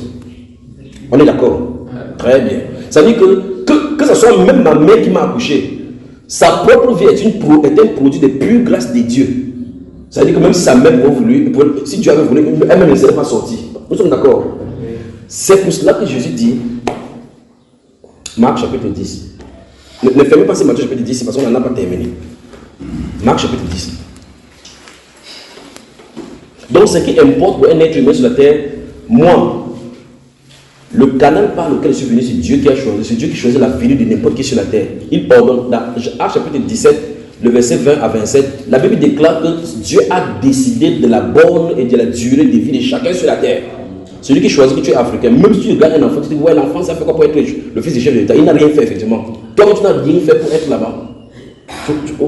Marc chapitre 10, just keep it like that. Donc, vous remarquez que vous ne choisissez ni vous là où vous naissez, ni comment vous allez grandir, ni les couleurs. Mais Dieu dit dans les Écritures que même les cheveux de votre sont tous comptés. Ça veut dire que tu sois n'importe où, c'est sa volonté, sa pure volonté. Il ne vend pas 2 poids pour un sou. Cependant, il ne toque pas un seul sans la volonté de votre Père qui est dans les cieux. Et si Dieu donc s'occupe de ces moineaux-ci comme ça, de ces moineaux-ci, combien ne prendrait-il pas soin de vous, genre de peu de foi? Donc Dieu fait par là dire qu'il prend soin de façon méticuleuse sur les œuvres de ses mains. Alors, un être humain sur la terre va t'interrompre la vie, va t'empêcher d'avancer vers Dieu, alors que c'est toi qui vas rendre compte à Dieu devant Dieu. Dans Romains 14, verset 12, la Bible déclare que chacun rendra compte à Dieu pour lui-même. Donc quand quelqu'un ira devant Dieu, tu dis, ah, papa dit, c'est mon père qui avait dit qu'il ne fait pas ça. Ah bon, il n'y a pas ça dans la Bible. Il va se confronter, la personne va se confronter devant Dieu, seul à seul. Donc ses choix et ses décisions incombent à sa propre vie spirituelle. Bien qu'il y ait des réalités sur la terre. Verset 38. Nous sommes dans Marc là, non? Prenons le verset 30. Prends le verset 30. Ou bien tu prends le verset 28. Il dit Marc chapitre 8. Chapitre 10, oui. Permettez que ceux qui ont le téléphone trouvent ça rapidement. Mais papa, tu as trouvé Marc chapitre 10. Nous y est. Écoutez ce que le Seigneur va dire dans cet échange-ci entre les disciples et lui-même. Ici, le Seigneur Jésus va parler des riches et ainsi de suite et tous ceux qui doivent le suivre. Marc chapitre 10. Maman, tu y es là? Chapitre 10. Bon, pendant qu'on a de lire et citer, vérifiez seulement que c'est ce qu'on a de dire qui est écrit là-bas. Verset 28 à 30. Verset 28 à 30. Ne craignez pas ceux qui tuent le corps et qui ne peuvent tuer l'âme. Tu es encore dans Matthieu. J'ai dit Marc chapitre 10. Elle est encore rentrée. J'ai juste dit que de garder ce Matthieu. On n'a pas fini. C'est là où on a commencé. On n'a pas fini les façons. Il dit, Pierre s'est mis à lui dire, voici, nous avons tout quitté. Stop. J'ai remarqué que j'ai dit de verset 28 à 30. Mais faisons un stop ici pour voyager avec Pierre d'abord. D'accord?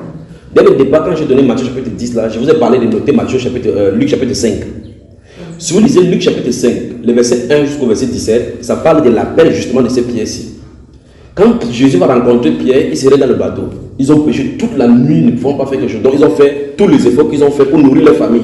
C'est leur rôle. Ils étaient des pécheurs, pas pécheurs qui sont des péchés, mais qui péchaient dans l'eau. Leur travail était des péchés. C'est avec ça qu'ils nourrissaient leur famille. Jésus venu matin, les avait comme ça, comment les gars souffraient sur dehors. Jésus n'a jamais fait la pêche. Il a dit, Simon Pierre, avant d'aller les eaux et jette ton filet là-bas à droite. On a dit que le gars c'est blague. Je suis spécialiste de pêche, j'ai fait l'école maritime de pêche. J'ai pêché toute la nuit ici, même pas un boum était là-dedans. Et tu dis, j'ai la parole. Quelque chose lui a dit, c'est le Seigneur là-bas. Il a dit, ben, suis ta parole. J'aime ça, suis ta. Quand Jésus dit, c'est terminé. Ça règle le problème. Suis ta parole, je jette le filet. Dès qu'il a jeté, il a tiré. plus de 150 personnes sont sorties. Il a regardé, vous avec cet homme, ce n'est pas ordinaire. Il a laissé jeter aux ses pieds du Seigneur. Et loin tellement, pas toi tranquille, tranquille. Les gens, des personnes comme moi, je suis dans mon péché et je suis un pécheur. Il dit, laisse maintenant, l'entraînement de péché, de pêche est terminé. Suis-moi et te ferai quoi? Vous savez ce qui est arrivé? Ils cherchaient le poisson toute la nuit pour aller vendre et nourrir leur famille. Ils ont tiré ces poissons-là, mettre au berge, à la berge là-bas, et partir avec Jésus. Ils ne sont pas rentrés à la maison, ils ont dit que allons manger le poisson, vendre d'abord, ça fait un dernier, un las-marché. Vendons ça là-bas aux femmes qui vendent le poisson brisé là-bas. Ils ont laissé ça là-bas avec le bateau et parti. Comment ça marche comme les moutons? Quelqu'un dit mouton. C'est ce qu'ils sont. Parce qu'on n'a pas les brebis. Donc, un mouton, celui qui suit sans poser de questions. Tu as un abattoir, il ne pose pas des questions. C'est pour ça que Jésus fait que ses enfants soient les brebis. Parce que c'est ceux qui croient bêtement à lui. Si tu ne crois pas bêtement, tu raisonnes. Tu vas trouver Satan sur ton chemin. Alors, Jésus, c'est la parole de Pierre ici qui nous renvoie là-bas. Il dit que voici, nous avons quoi? Tout quitté. Souvenez-vous que Pierre avait une femme. Pierre avait une femme, avait une belle-mère, parce que la suite des versets dit que sa belle-mère était malade. Alors la question c'est, quand il suivait Jésus, comment est-ce que sa femme mangeait? Comment est-ce que ses parents mangeaient? Vous comprenez ce qu'il veut dire, n'est-ce pas? Il vient trouver un monsieur sur la... Jésus il ne blaguait pas. Il vient te trouver, quand ces gars croisent tes regards, ta vie change là-bas. Il vient, il trouve Matthieu dit 4, 500, 600, 700, il dit ah bon, il te regarde, il dit Lévi, suis-moi. Il a ballonné l'argent là-bas, il commence à le suivre. Vous comprenez cela? Maintenant, dans ce livre de Luc là dont je parlais, quand Pierre était à gauche, il y avait deux groupes là-bas qu'on appelle les fils des Zébédée, Jean et Jacques. Ils étaient là-bas dans le bateau avec leur père, ils lavaient le filet. Il dit, vous aussi, suivez-moi. Il n'a pas dit bonjour papa. J'ai dit Jésus. Il n'a pas dit bonjour le père. Il dit bonjour. Tu comprends que je suis le Messie? Non. Oui. S'il te plaît, quand tu s'ouvres là, je sais que tes deux fils te servent beaucoup. Mais Dieu a dit que tu me les donnes. Il n'explique pas. Il dit, suis-moi. Les gars abandonnent leur père. Et les bateaux là-bas, ils sont derrière Jésus comme ça, cognac. Si c'est avec notre mentalité d'aujourd'hui, on va dire que c'est un diviseur de famille, pas vrai? Mais dans Jean chapitre 17, il dit que ces gens-ci, on lui ont été donnés par le Père. Donc c'est Dieu qui leur dit sélectionne tes personnes, sélectionne tes personnes, sélectionne tes personnes, sélectionne tes personnes. Il a abandonné leur père là-bas, abandonné le bateau là-bas. Ils n'ont plus jamais dit, le Père n'a pas dit que vous êtes méchants ici dehors, vous les enfants. Vous obéissez. Hey, Moïse a dit qu'on obéit les papas et les mamans. Voilà Jésus qui vient séparer la famille. Il faut faire attention avec Jésus. Donc, dans ce Marc chapitre 10 maintenant, il dit, c'est Pierre qui dit, voici nous avons tout quitté. Et je vous ai montré comment ils ont tout quitté. Continuons. Voici nous avons tout quitté. Il n'a pas dit nous avons quitté certaines choses. Il a dit qu'ils ont fait quoi? Tout quitté, oui. Et nous t'avons suivi. Vous avez suivi, non? Donc on ne quitte pas juste tout. Il faut quitter tout pour suivre Jésus. Parce que si c'est quitter tout pour Jésus, la conséquence. Jésus répondit. Voilà. Je vous le dis en vérité. Il n'est personne qui, ayant quitté, à cause de moi. Papa, tu as une liste qui lit. Très bien. À cause de moi. Stop. Il n'est personne qui, ayant quitté, à cause de moi, donc ne l'a pas quitté pour quoi que ce soit. À cause de lui. Continuons. Et à cause de la bonne nouvelle. La bonne nouvelle. Donc, parce que la bonne nouvelle, c'est en marge de mauvaises nouvelles. Il y a de mauvaises nouvelles ici dehors. La tradition va toucher ça maintenant. Les mauvaises nouvelles. Les mauvais standards. À cause de la bonne nouvelle, sa maison, ou ses frères, 2, ou ses soeurs, 3, ou sa mère, 4, ou son père, 5, ou ses enfants, 6, ou ses terres, 7, ne reçoivent au sanctuaire. Arrêtons d'abord là-bas. Et qui quoi? Tout. Y compris qui? Même son père, sa mère. Vous entendez ça? Vous entendez? Enfants. Maintenant, gardons encore le doigt là-bas. Rentrons dans Matthieu qui nous a commencé. Vous vous souvenez, le premier verset que nous avons pris ici. Que Dieu bénisse, s'il y avait l'argent, il devait te donner ça. Que Dieu te bénisse pour la question là. Notre texte que nous avons commencé à lire, c'est Matthieu chapitre 10. Il avait dit qu'on lit verset 33 à 34, n'est-ce pas? Rélisons encore maintenant, avec tout ce qu'on a déjà entendu et lu là maintenant. Rélisons maintenant le passage encore. Matthieu 10, verset 33 et 34. Allons-y. Mais quiconque me reniera devant les hommes, je le renierai aussi devant mon Père qui est dans les cieux. Ne croyez pas que je sois venu apporter la paix sur la terre. Je ne suis pas venu apporter la paix, mais l'épée. Car désormais, Car Je suis venu mettre la division entre l'homme et son père, entre la fille et sa mère, entre la belle-fille et sa belle-mère. Et l'homme aura pour ennemi les gens de sa maison. Très bien. Applaudissons d'abord pour le Seigneur. Donc, même si ça nous fâche, c'est quand même dans la Bible. On dépose d'abord comme ça. On entend d'abord ça comme ça, littéralement, c'est d'abord écrit. Avant qu'on croit, on va dire maintenant au cas par cas.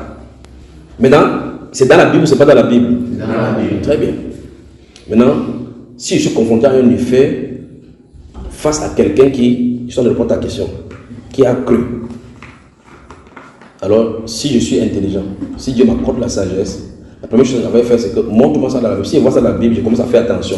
Sinon, je serai en train de lutter contre Dieu.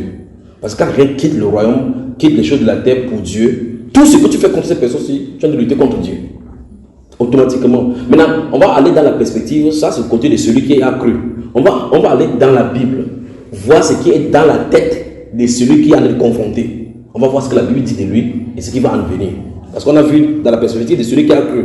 Parce qu'on a vu Pierre qui croit, il tient ferme face à d'autres personnes. Maintenant, on va aller de l'autre côté voir pourquoi ceux-ci ne parviennent pas à voir ce que Pierre voit. Ne comprenons pas comprendre ce que Dieu comprend. C'est ce qu'on va voir là maintenant dans la deuxième partie. Mais dès le départ, comprenons tout simplement que Jésus lui-même a dit qu'il est venu mettre la division. Donc, si c'est pas fini, il a dit qu'il m'emporte, quand tu dis, oui. Allons-y. On était au verset 36. C'est là où tu disais là, oui. Matthieu. Oui. Le verset 37 dit, celui qui aime son père ou sa mère plus que moi n'est pas digne de moi. Et celui qui aime... Attends d'abord, comment tu veux fuir? But where is he reading? That's 36 now. 37. You better be concentrated. You are thinking about hamburger. I don't see it. 37. This, where were you? You're in Mark right now. It's Go to 37 Matthew. No, go to Matthew. They said, Mark. you're still in Mark. We are in Matthew. Go back to Matthew. Matthew chapter 10. Chapter 10 and verse 37. Right here. Yeah. Come on. He that loveth father or mother more than me is not worthy of me. And he that loveth son or daughter more than me is not worthy of me. And he that taketh not his cross and followeth me after me is not worthy of me. Are you seeing? Alors, donc quand vous voyez de telles confrontations de ce que Jésus dit, ça va choquer sur la terre. Mais ce qu'il a dit, on vient de voir un exemple clair où il a enlevé les enfants dans la famille. Suis-moi, le père des fils des Zébédée.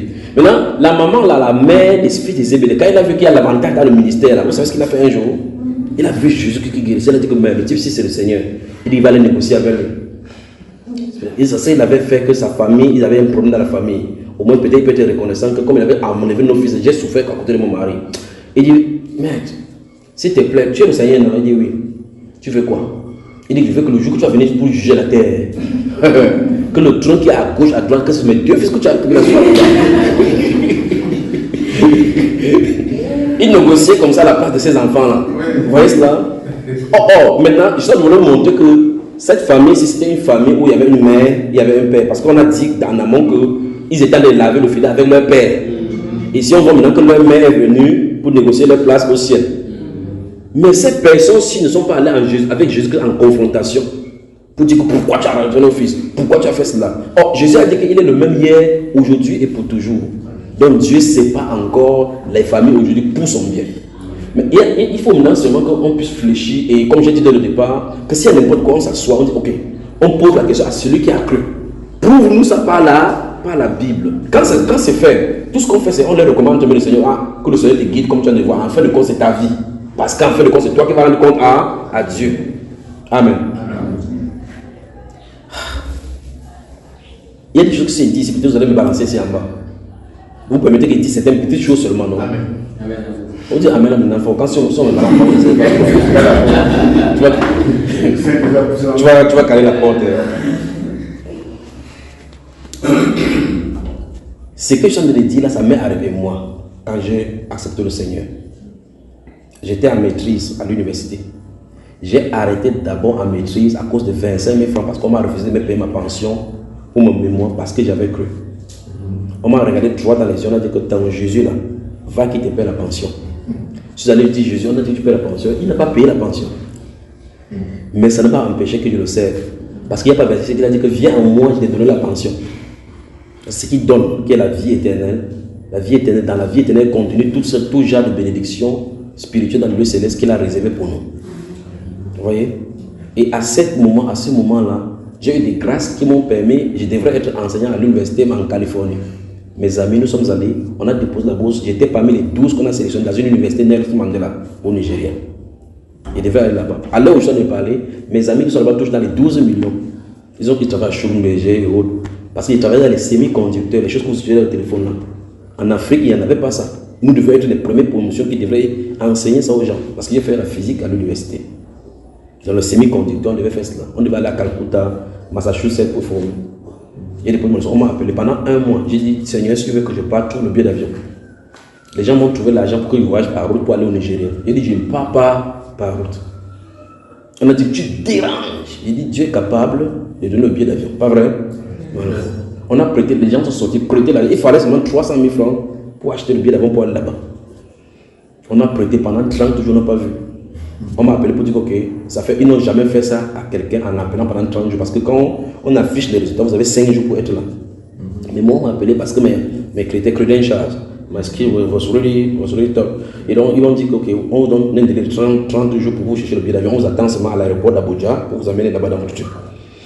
On a fait pendant 30 jours les gens. Moi, je ne cherchais pas l'argent. Moi, j'avais seulement prié. Les gens qui étaient laissés battre. Ouais, frère, je ne fais pas partie. Tu es hors. Maintenant, et je suis là, je suis calme. Vous savez ce qui est arrivé? Non. Après les 30 jours, quand ils m'ont appelé que désolé, on a fermé. 2 jours après, quelqu'un a trouvé 500 000. 500 000. J'ai dit, je n'ai jamais regretté ce parcours parce que c'est mon témoignage. Je n'ai jamais dit que, ouais, pourquoi Seigneur? Parce que, et ma femme, je ne suis jamais allé devant Dieu pour dire, Seigneur, donne-moi ça, donne-moi ça. Je place la chose selon sa volonté. Je lui présente, Père, si c'est ta volonté que je parte là-dedans, tous mes diplômes, je mets ça devant lui, Seigneur, qu'est-ce que tu veux que je fasse de ça? C'est pas ta grâce que j'ai fréquenté comme ça. J'ai fréquenté à dans ici. J'ai dû composer le baccalauréat étant à la maison. J'ai fait l'école primaire. Après, il n'y avait plus quoi fréquenter. J'ai sauté pour aller jusqu'en 4e. En 4e, j'ai eu le BPC. J'ai sauté pour aller en seconde. Donc, ma vie est comme ça. Après, il dit, mais finalement, tu me faisais donner l'intelligence pour qu'il tout ça. C'est pour faire quoi? Tu sais ce que quand il dit comme ça, tu entends ce qu'il dit? Il ne dit pas que non, c'est pour que tu puisses travailler plus tard, que ça soit bien. Il dit, prie. Vous avez, tu vois telle personne qui a le problème, il prie pour lui. Donc je vois que quand il dit, les diplômes c'est pour faire quoi? Il dit, prie pour le président de la République. Il dit, Seigneur, il prie pour le président de la République, il prie pour le... Quand il finit, il dit, Seigneur, le diplôme c'est quoi? Il dit, prie pour l'autre là. Pour dire, tu es sous mon contrôle. D'accord? Donc c'est pour dire que quand Dieu fait quelque chose avec toi ou n'importe quoi, il peut faire. Les gens ont fermé la porte quand j'ai cru. J'ai dû errer dans la ville, il doit dormir dans les voitures. À cause de cela, parce qu'on m'avait rejeté. On m'avait rejeté à la maison, on ne voulait pas me voir. On dit que tu es entré dans la secte à l'université. Donc je vais à la maison, on me dit que tu es entré dans la secte à l'université. Il va à l'université, on dit que chez vous tu es allé là-bas, tu es entré dans la secte. Donc à l'université, on me chasse. À la maison, on me chasse. Parce qu'il y avait cru au Seigneur Jésus. Et ma croyance a été radicale. Du jour au lendemain, ça a changé directement. Et imaginez donc la réaction des gens. Plus tard, mes amis de l'université, quand ils sont venus un peu calmes, j'ai appelé l'une d'elles. Il dit, Mamie, oui, dis-moi, tu étais ma meilleure amie à l'université, oui. Pourquoi tu me fuyais? Il dit, toi-même dis-nous, toi tu étais le plus troublant ici. Et tu pars à la maison chez vous, le lendemain tu viens dire que Jésus est Seigneur. Ils sont d'où avec l'histoire de Jésus. Ils avaient peur et moi je les comprenais. Et entre temps, moi, quand je les comprenais, moi je ne me comprenais pas. Parce que moi je croyais que moi j'ai des problèmes. Je n'ai pas de problème. Parce que quand il faisait ça, je rentrais devant Dieu, je me mets à genoux, je dis Seigneur, il dit tu es sous ma main. Dieu m'a isolé comme ça pour me former. Ces choses, si Dieu fait sans donner les explications à quiconque, même pas à toi. Quand il a voulu persécuter Job, permettre la persécution de Job, il lui a demandé, il a dit, c'est qui? Il dit, c'est Monsieur Dieu. Bonjour Monsieur Job, tu es là, oui, prépare-toi, parce que demain il va envoyer Satan te tenter. Il a dit ça. Tu restes pas pour ça, tu entends seulement, c'est quoi? Il dit, les enfants sont tués là-bas. Pendant qu'il finit, les bœufs sont morts. C'est quoi? Oui, en quelques instants, il a tout perdu. Mais qui est derrière? Dieu. Est-ce qu'il a donné? Il a prévenu? Non. Il a donné, il ne donne pas d'explication à quiconque. Il agit comme il veut, il fait comme il veut. Et quand tu sais, quand tu connais ces choses à Dieu, tu dis tout simplement, Seigneur, que ta volonté soit faite. Parce que tu ne peux pas lutter contre lui. Donc il dit, c'est pour montrer que, c'est pour ça qu'avec mon expérience, si mon enfant vient et je dis que Dieu m'a dit de faire des choses, je prie pour savoir si c'est la volonté. Si Dieu me répond, je le guide. Si Dieu ne me répond pas, il dit, ok, je te recommande en cette semaine comme tu as dit, pour qu'il te garde. Parce que Dieu aime les gens qui essayent même dans l'erreur. Parce que s'ils sont sincères, Dieu va les guider. S'ils ne sont pas motivés par les motifs impurs, les cupidités, Dieu va les aider. Pierre a essayé de marcher sur les eaux, il a quand même essayé. Il a même fait tac, tac, avant de dire, peut-être c'est le même water qui est devant. Et puis, poum. Mais quand il était là, il a dit, Seigneur, aide. Il a dit, viens, pourquoi tu as douté? Donc Jésus veut qu'on vienne à lui avec une foi totale à lui. Donc ne faisons pas l'obstacle contre quelqu'un qui croit au Seigneur. Et si la personne te dit que voici ma position, laissez cette personne avec sa position. Amen. Amen. Vous avez moi? Continuez la lecture ici. Le verset 37. 37. C'est-à-dire, celui qui aime son père ou sa mère plus que moi n'est pas digne de moi. Oui. Et celui qui aime son fils ou sa fille plus que moi n'est pas digne de moi. Oui. Celui qui ne prend pas sa croix et ne me suit pas n'est pas digne de moi. Oui. Celui qui conservera sa vie la perdra. Oui. Et celui qui perdra sa vie à cause de moi la retrouvera. Je préfère cette position-ci. Il a dit là-bas que la croix est individuelle. Il n'a pas dit que celui qui prendra la croix de son père et ne me suit pas n'est pas de moi. Il a dit chacun sa part. Donc mon père porte sa part, moi il porte ma part. Chacun est sur la route là, chacun a sa part. Amen. Chacun a son cahier. Si vous lisez Apocalypse chapitre 20, la Bible déclare que quand le trône va s'asseoir, des livres vont être ouverts. Et il y a un qui est le livre de vie. Si on lit que Saint-Tige de la Rosière, tu entends ton nom, ça veut dire merci, merci Seigneur, il dit Anne. Si son père n'entend pas son nom, il ne doit pas dire Seigneur, c'est mon père là-bas. Écrivez son nom dedans. Que ouais, Seigneur, aie pitié de lui, non? Là-bas, c'est le jugement juste. On ne négocie pas là-bas. Alors, dans Romains 14, comme il cité ce verset, il dit chacun de nous rendra compte à Dieu pour lui-même. Donc, chacun doit vérifier si sa vie est en conformité avec les Écritures. C'est pour ça qu'il a donné à chacun une empreinte. Regardez bien pour vous montrer ce que je viens de dire. Jésus est né d'une femme. Il est né d'une femme. Il marchait sur la terre, il arrivait à un mariage dans Jean chapitre 2. Elle est sortie là-bas, Kounia venue. Il dit que le vin a manqué là-bas. Jésus est allé à la brasserie. Le vin a manqué, on lui dit, envoie les gens aller chercher le vin, il dit le vin a manqué. Qu'est-ce que Jésus a dit? Femme, qui a-t-il entre toi et moi? Si toi tu as tu entends ça, tu dis, mais c'est quel mal élevé ici? Pas vrai? Mais le Seigneur enseigne le mal élévélisme aux enfants. Mais pourtant, il a de les séparer la chair avec l'esprit. Et prendre la chair pour le soumettre à ce qu'il fasse les choses de l'esprit. Il dit femme. Quand Jésus ne dit pas mère, il dit femme. Pour montrer son état charnel. Qu'y a-t-il entre toi et moi? Donc entre l'esprit et la chair, il n'y a pas de relation. Il faut que ça se sépare. Il dit, mon heure n'est pas encore arrivée. On peut dire que les femmes se dérangent. Prenez-le là-bas verset. Donc, Jésus dit que même pas la brasserie, je peux travailler pour montrer qu'il est puissant. Amen. Très bien. Si vous avez suivi cette première partie, si vous avez bien suivi, vous levez juste la main. C'est-à-dire que pour m'installer, vous avez bien suivi. Vous avez bien suivi, non? Maintenant, je vais toucher dans la deuxième partie, donc entrer dans la pensée de ceux qui confrontent ceux qui ont cru. Il faut qu'on étudie cela. D'accord? Très bien. Maintenant, pour cela, il faut qu'on explore encore la Bible. Vous êtes prêts? Donc si vous avez noté, faites-moi des souligner pour mettre les prochains versets pour que ça ne mélange pas, pour que quand vous allez lire, vous allez dire mais ceci disait telle chose alors que ceci dit telle chose. Dans cette deuxième partie, on va regarder l'état d'âme, l'état d'esprit de ceux qui confrontent, ceux qui croient, qui prennent position pour la Bible. C'est ce qu'il a dit. Parce que dans sa question, il dit comment on doit faire pour que ceux-ci comprennent, pour qu'ils essayent de comprendre notre position. Ok. Maintenant, il va commencer à expliquer. Et quand il va expliquer, je vais donner le verset. Il va donner le verset. Si Dieu permet que nous lisions un verset, on va lire. D'accord? Dans Romains au chapitre 7, le verset 14 dit. Merci, Père. Quoi? Oh, tu étais où? Tu étais où? Where were you? Romans chapter 7. Si vous ouvrez, je reste doucement, c'est pour que vous vérifiez ce que je suis en train de dire. Donc quand je parle, je reste doucement, je reste calme, c'est pour que vous vérifiez ce que je suis en train de dire. Pendant que vous allez chercher votre Romain, je vais vous expliquer quelque chose. Est-ce que vous savez que même les Juifs qui ont fait crucifier Jésus savaient que pour faire crucifier, il faut une bonne base pour le crucifier? Vous savez ça? Est-ce que vous savez que les Juifs qui ont fait tuer Jésus savaient que pour les tuer, pour crucifier Jésus, ils ont besoin d'une bonne base juridique pour pouvoir condamner? Parce que plusieurs d'entre eux, quand ils étaient ensemble, l'autre, quelqu'un va sortir là-bas dans le milieu, dit que notre loi permettait de coucher quelqu'un sans l'avoir entendu.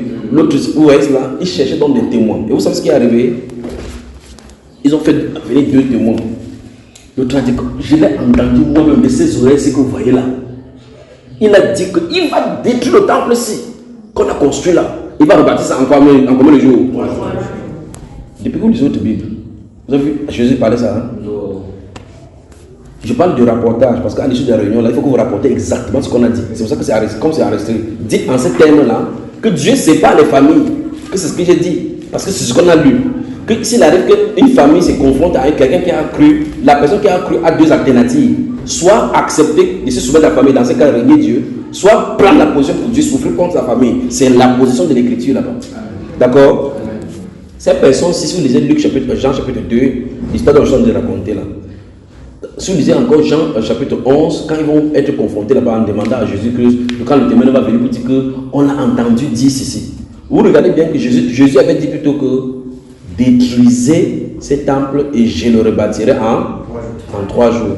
Donc, ils ont besoin de l'eau, je sens de boire l'eau la parole. Merci, je sens de boire l'eau la parole. Donc, vous remarquez que Jésus dit, vous avez moi là, Jésus, voici ce qui a été sorti de sa bouche. Parce que quelqu'un peut prendre ta parole, il tombe ta parole, listen here. Jésus peut prendre la parole. Il y a des gens, on appelle dans la Bible, dans Luc, dans Proverbe, on parle des rapporteurs.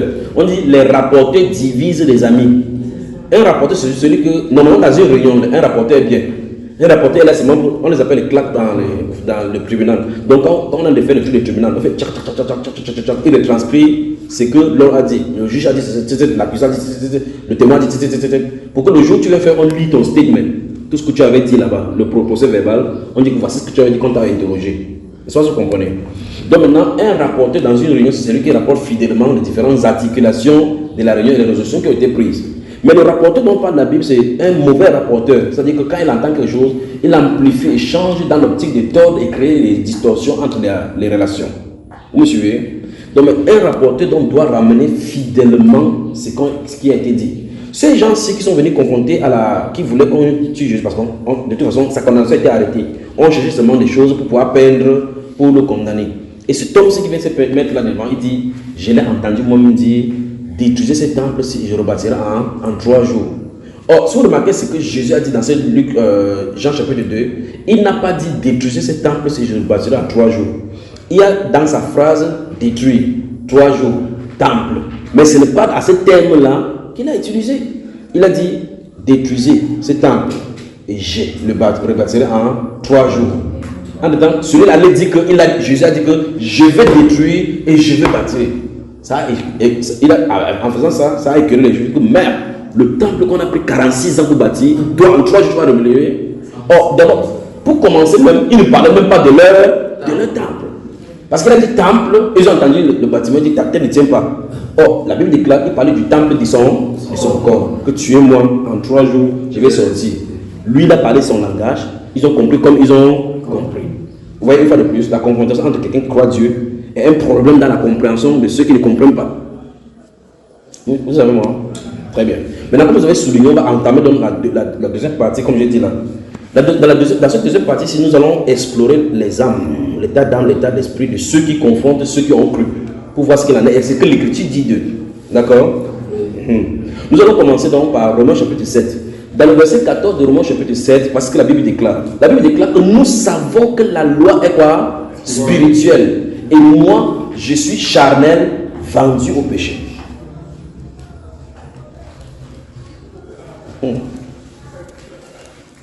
Are you there? Nous savons que la loi est spirituelle. Et moi, je suis charnel, vendu au péché.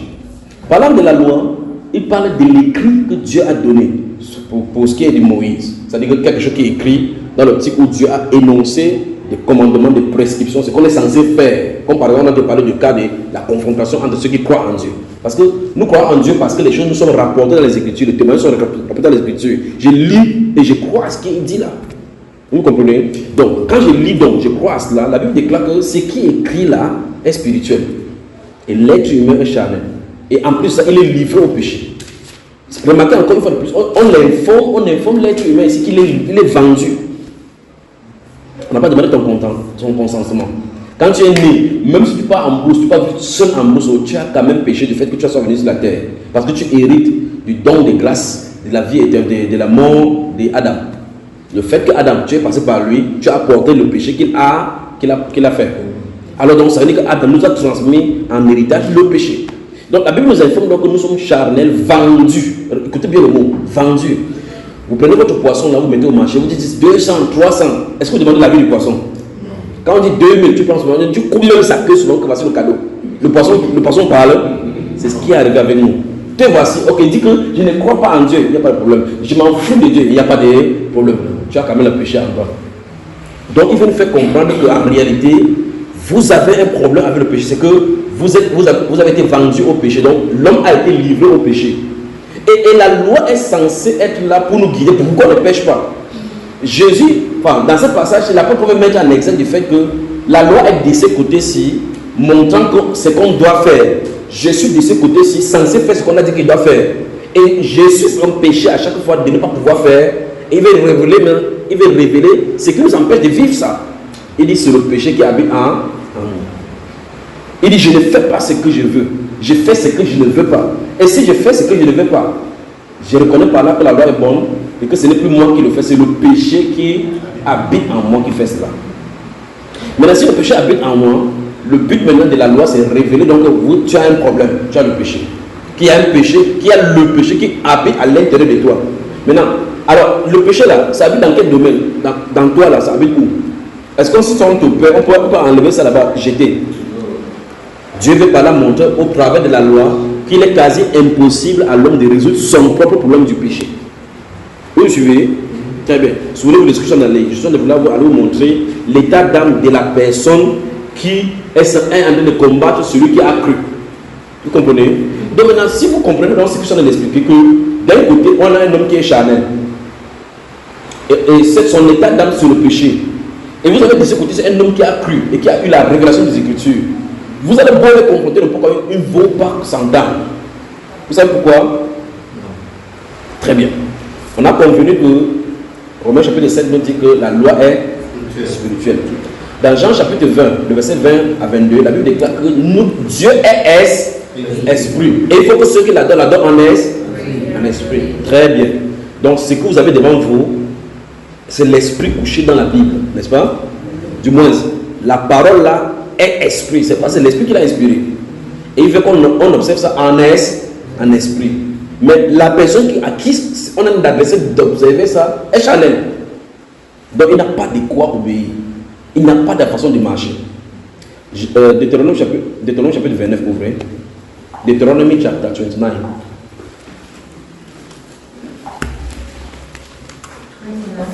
Deuteronomy chapter 29.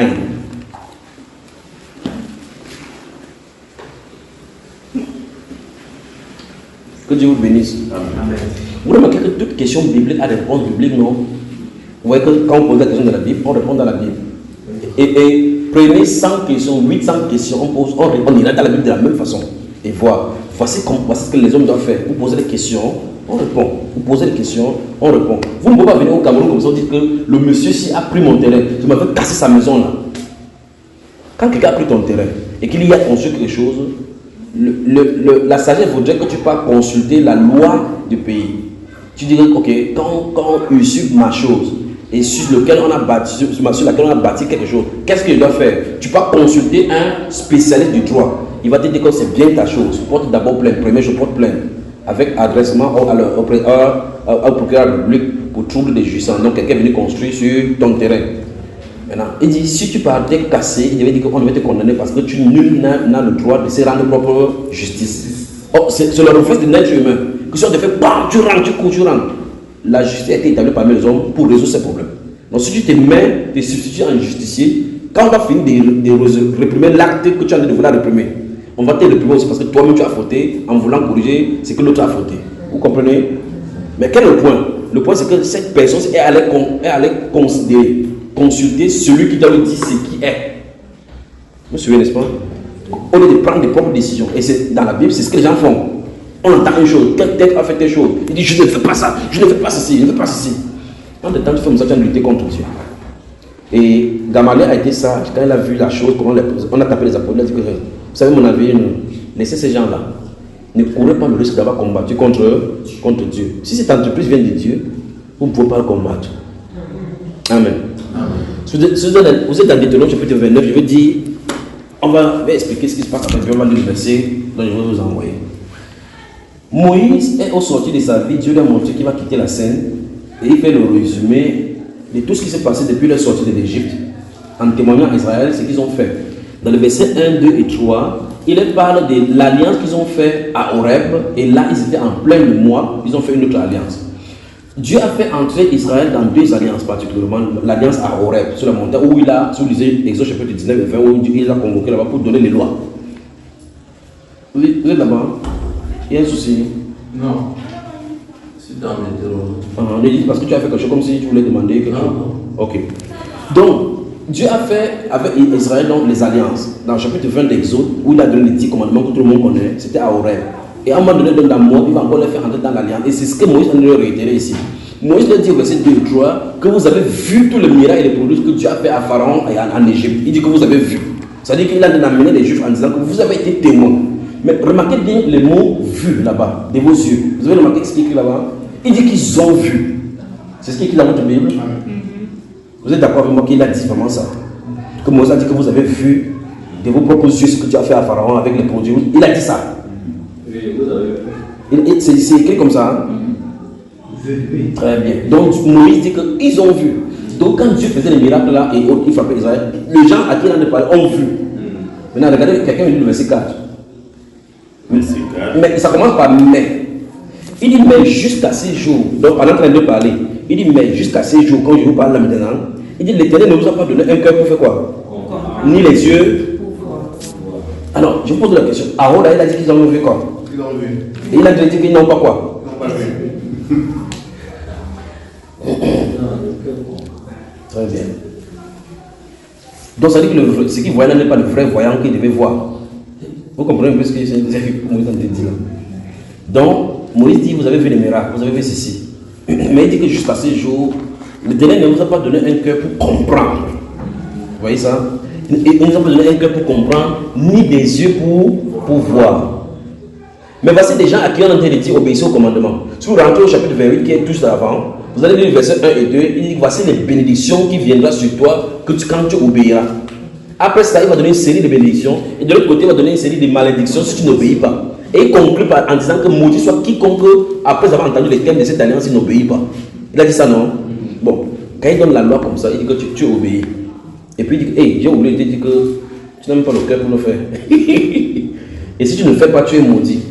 Il rejoint encore ce que Romain a dit, tu es vendu au péché. Parce que sa loi est spirituelle. Il s'attend à ce que tu obéis. Mais il sait que tu ne dois pas obéir. Pour que tu cries à lui, pour qu'il te donne la solution, c'est la venue de Jésus. Donc vous remarquez qu'entre l'homme spirituel et l'homme charnel, il y a un gap. Le gap, c'est que l'homme a été comblé par le Saint-Esprit pour être à la place que Dieu veut. Et cet homme, c'est quand il a la révélation du Seigneur Jésus-Christ, il a appelé l'homme spirituel. Vous avez moi 1 Corinthiens chapitre 2. 1 Corinthians chapitre 2. Comment je vous vois comme si vous êtes fatigué, vous êtes seulement fâché de moi. Ok. 1 Corinthians chapitre 2. Verse in chapter 2. So this guy, she's still in Deuteronomy. We are going. He's there. 1 Corinthians chapter 1. Tu connais le cas qui part, You know it? That vehicle is going. So you said 1 Corinthians chapter 2. Are you there? 1 Corinthians chapter 2. Yes, chapter 2. We are going to read verses 12 till 16. Verset 12 à 16. Maintenant, avant qu'on les lisiez, je place encore les choses dans leur contexte, d'accord? Vous avez moi, Dieu est esprit. C'est ce que Jésus, notre Seigneur, dit dans Jean chapitre 4 que nous avons cité aujourd'hui, n'est-ce pas? L'homme est charnel, n'est-ce pas? Que l'homme le veut ou pas, Dieu, il a une confrontation avec Dieu, soit obéir à Dieu, soit ne pas obéir et subir les fougues. Et Dieu désire que l'homme lui soit soumis. en lui obéissant, n'est-ce pas? Dieu nous donne sa parole. La parole donc nous explique que Dieu est esprit et la parole, la loi est spirituelle. Et l'homme, lui, il est charnel, vendu au péché. Donc il ne veut pas obéir à la loi. Donc même si la loi, même si l'homme voudrait faire n'importe quoi, la Bible déclare que la chair ne peut pas se soumettre. Dans Romains chapitre 8, verset 1, il dit que la chair ne peut pas se soumettre à la loi de Dieu. Il ne peut même pas. Donc même si tu es forcé pour vivre comme Dieu veut par la chair, tu ne peux pas. C'est pour ça que ce n'est pas par la volonté de l'homme. Tu ne pourras pas obéir. 1 Corinthians 2, 12 to 16. Yes. Are you there? Donc cet homme-ci qui est charnel, tant qu'il va tenter de vouloir vivre comme Dieu veut, il va faire dans la religion. Donc il va faire les rituels. Et c'est ça qui confronte dans les gens où chacun finit par faire des rituels pour pouvoir essayer de tenter pour les voir pour trouver Dieu. Pourtant Jésus est le chemin. Donc les gens se conçoivent des mécanismes pour pouvoir trouver Dieu alors que Dieu a donné la solution, l'antidote. L'antidote contre le péché, c'est le sang de Jésus. Vous comprenez? Parce que Dieu fait une substitution où l'innocence va sur le coupable et le coupable va sur l'innocent. C'est-à-dire que toute personne qui met sa foi en Jésus-Christ est considérée comme Dieu, devant Dieu comme juste. Vous y êtes? Très bien. Dans 1 Corinthiens chapitre 2, dans le verset 12, la Bible nous parle donc de l'homme animal et de l'homme spirituel avec l'esprit de Dieu. Il dit, il met donc maintenant l'esprit de Dieu au centre. Pour ceux qui ont reçu l'esprit de Dieu, ils sont maintenant les hommes spirituels, ce qu'on appelle hommes spirituels. Il va parler d'abord en confrontation avec l'homme naturel ou bien l'homme animal qui ne peut pas comprendre, concevoir même les choses de l'esprit de Dieu. Parce qu'il dit-il, c'est spirituellement qu'on en juge. Vous savez moi, ça veut dire qu'on commence à résoudre le problème maintenant. Quelle est la différence entre la personne qui a cru et la personne qui n'a pas cru? C'est qu'il y a un élément au centre qui est venu dans la personne qui était initialement humain et qui a été visité par l'esprit. Son esprit a été vivifié au point où maintenant il est connecté à la chose qui est spirituelle dans la parole. De telle sorte qu'il ne voit plus les choses comme l'autre voit. Et comme l'autre n'a pas la même visibilité, ou bien n'a pas encore la même connaissance, il ne peut même pas saisir ce que cela saisit. Il y a donc une différence entre le croyant et l'incroyant. L'incroyant demeure dans l'incrédulité parce que son état de cœur n'est pas bon. Alors que celui qui croit, son cœur a été ramolli et connecté à la source de la foi. Il peut donc laisser qu'on brûle, qu'on le coupe pour une petite chose comme ça. Alors que l'autre va dire que c'est la dernière fois que tu crois comme ça, Dieu lui-même va comprendre. Vous comprenez? Parce qu'il n'a pas expérimenté la perception de la grâce. Verset 12 à 16. 1 Corinthiens 2, verset 12. Or nous n'avons pas reçu l'esprit du monde, mais l'esprit qui vient de Dieu, afin que nous connaissions les choses que Dieu nous a données par sa grâce. Stoppons là-bas. Vous remarquez qu'il dit quelque chose, il dit que nous n'avons pas reçu. Donc ça veut dire que l'esprit doit venir de l'extérieur pour venir à l'intérieur. Il dit nous n'avons pas reçu l'esprit qui vient du monde, mais l'esprit qui vient de Dieu, afin que, vous remarquez cela, afin qu'introduire le fait que l'un des buts pour lequel l'esprit là vient, l'esprit là vient pour nous faire percevoir, entrer, comment les gens se font que dormir là, percevoir et entrer dans la... Vous aussi vous êtes à la nuit de prière. Mais moi aussi, je vous ai dit que j'étais au mariage. Ou bien, je crois que c'est même toi qui devais boire l'eau là que tu venais me donner ici. Il faut boire l'eau, buvez l'eau. Donc, ici, il nous dit que nous avons reçu cet esprit-là afin, donc le but pour lequel on reçoit, c'est afin de connaître les choses que Dieu nous a données par sa grâce. Ça suppose donc qu'il y a des choses que Dieu nous a données. Pour que tu les connaisses, il faut que son esprit vienne. Vous voyez? C'est-à-dire que si son esprit n'est pas là, tu ne peux pas connaître. Vous comprenez? Donc maintenant, la différence entre ces personnes-ci qui craignent Dieu et dont on a de vouloir culpabiliser et celui-ci qui ne craint pas Dieu et qui a de culpabiliser, c'est que celui-ci a été connecté à l'esprit qui a de révéler les choses de la parole. Parce que Jésus a dit que quand le Saint-Esprit viendra, il prendra de ce qui est en moi, il vous les révélera. Quelqu'un va lire la Bible ici comme ça, s'il n'y a pas l'Esprit de Dieu, va lui dire les foutaises. Un Dieu qui prend la femme de quelqu'un, c'est ce qu'il dit que tais-toi, amène-le en Égypte. Tu vois, c'est ce qu'il va voir là-dedans. Mais comment il peut venir dans un couple? Il ne peut pas choisir une fille là-bas qui n'a pas d'enfant, qui n'a pas de mari. Il va prendre plutôt le mari qui est affiancé. Il trouve le monsieur dessus, que Dieu dérange. Il va faire ça, c'est la pierre d'achoppement. Il ne pourra plus avancer avec le Seigneur.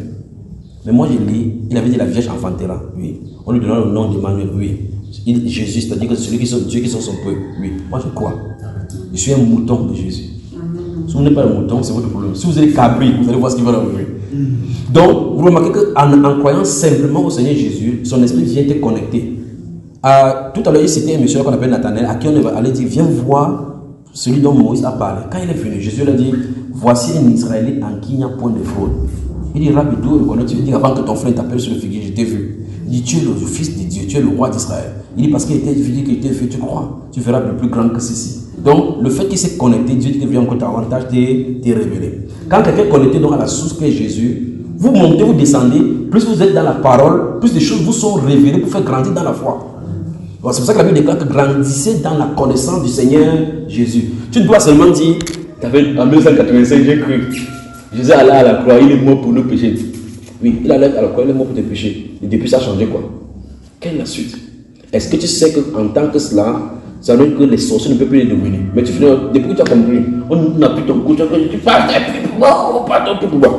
Les sorciers continuent à plus ton coup, alors que Jésus est mort à la croix, et tu sais ça depuis 1987. Ça, qu'est-ce que tu lis? En lisant la Bible, tu vas avoir un endroit où dit que voici les miracles qui accompagnent ceux qui auront cru. Vous entendez? Voici l'héritage des saints. Vous entendez? Quand on quitte la ténèbre à la lumière, on entend l'héritage des saints dans la lumière. La Bible déclare qu'en vous, vous avez des lumières. Tu commences à comprendre que même s'il y a la lumière en moi et qu'il y a les ténèbres, et puis tu arrives là-bas, on dit, mes petits enfants, je vous écris ces choses afin que vous sachiez. Donc je suis censé savoir que celui qui est en moi est plus grand que celui qui est dans le monde.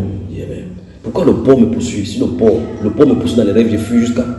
Et on dit celui qui est en moi est plus grand que celui qui est dans le monde. Et le pauvre me poursuit. Le chien me poursuit dans le son. Vous comprenez ce que ça veut dire? Donc en comprenant, en lisant la Bible chaque fois, Dieu te permet de grandir dans la révélation de sa présence. À un moment donné, c'est pour ça qu'il dit souvent aux gens que, déjà, parce que quand les gens entendent qu'il y a un sorcier dans le quartier, chacun ne dort plus, il fait une nuit de prière. Moi, il ne dort pas. Quand il y a un sorcier, c'est lui qui devient le gardien. Vous savez ce qu'il fait?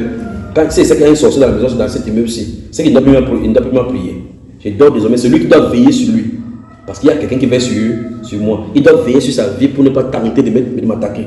Il tente de m'attaquer, celui qui me garde va le traiter. Donc quand je vais dormir, il dit que est-ce que le gars si dort, il dort, il dit que je ne peux pas l'attaquer. Parce que Dieu, lui, quand il veut me garder ou il veut agir, il n'est pas présent comme ça. Il attend, tu fais ça, tu entends boum sur toi. Donc parce que quand lui me voit aller dormir, il a dit que son Dieu là, il est caché quelque part, il ne part pas là-bas. Donc vous comprenez, parce que j'ai la révélation de ce que la Bible déclare. Pourquoi? Parce que quand il lit la Bible dans Proverbe chapitre 3, il a dit que mon fils, que ces enseignements ne quittent point de tes lèvres, garde-les dans ton cœur, seront la couronne de ton âme. Il dit quand tu vas garder cela dans ton âme, tu marcheras droit sur ton chemin et ton pied ne heurtera pas. Quand tu seras couché, ton sommeil sera doux. Ne crains pas et ne redoute pas l'attaque soudaine de l'ennemi. Quand je vais Seigneur, bon, il dit ok Seigneur merci. Il dit parce que l'Éternel sera ton assurance. Maintenant quand tu n'as pas lu ça, qu'est-ce que tu fais? Tu dis monsieur le prêtre, je ne dors pas. Il dit ouais, mon fils.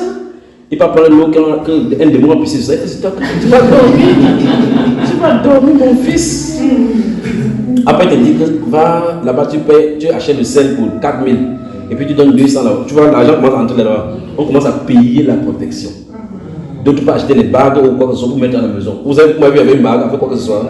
Ce qui est à l'intérieur est puissant. Amen. Donc c'est un sorcier là-bas, même le franc-maçon. Quand il y avait les émeutes de 2008 ici, les événements de la fin, j'étais à Ange-en-Fer, à côté de l'université. J'étais en train de causer avec un franc-maçon, on était dans la même maison. Il était assis, il venait de l'Amérique. Quand ça dit que Freemasonry is very good because you have protection. Il commence à expliquer comment la bonté de la franc-maçonnerie. Il le regarde comme ça, là. Il ne savait pas qui il avait affaire. Pendant qu'on a parlé, j'entends, boum, il était au sol.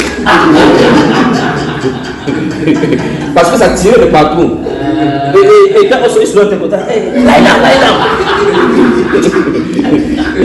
C'est lui qui dit que lie down, ça dit que couche-toi. Quand tu entends, tu peux. Et c'est toi qui me dis tout à l'heure que la franc-maçonnerie protège, non? Well, yes, the gunshot, yeah, because there was problem here in Cameroon in 2008.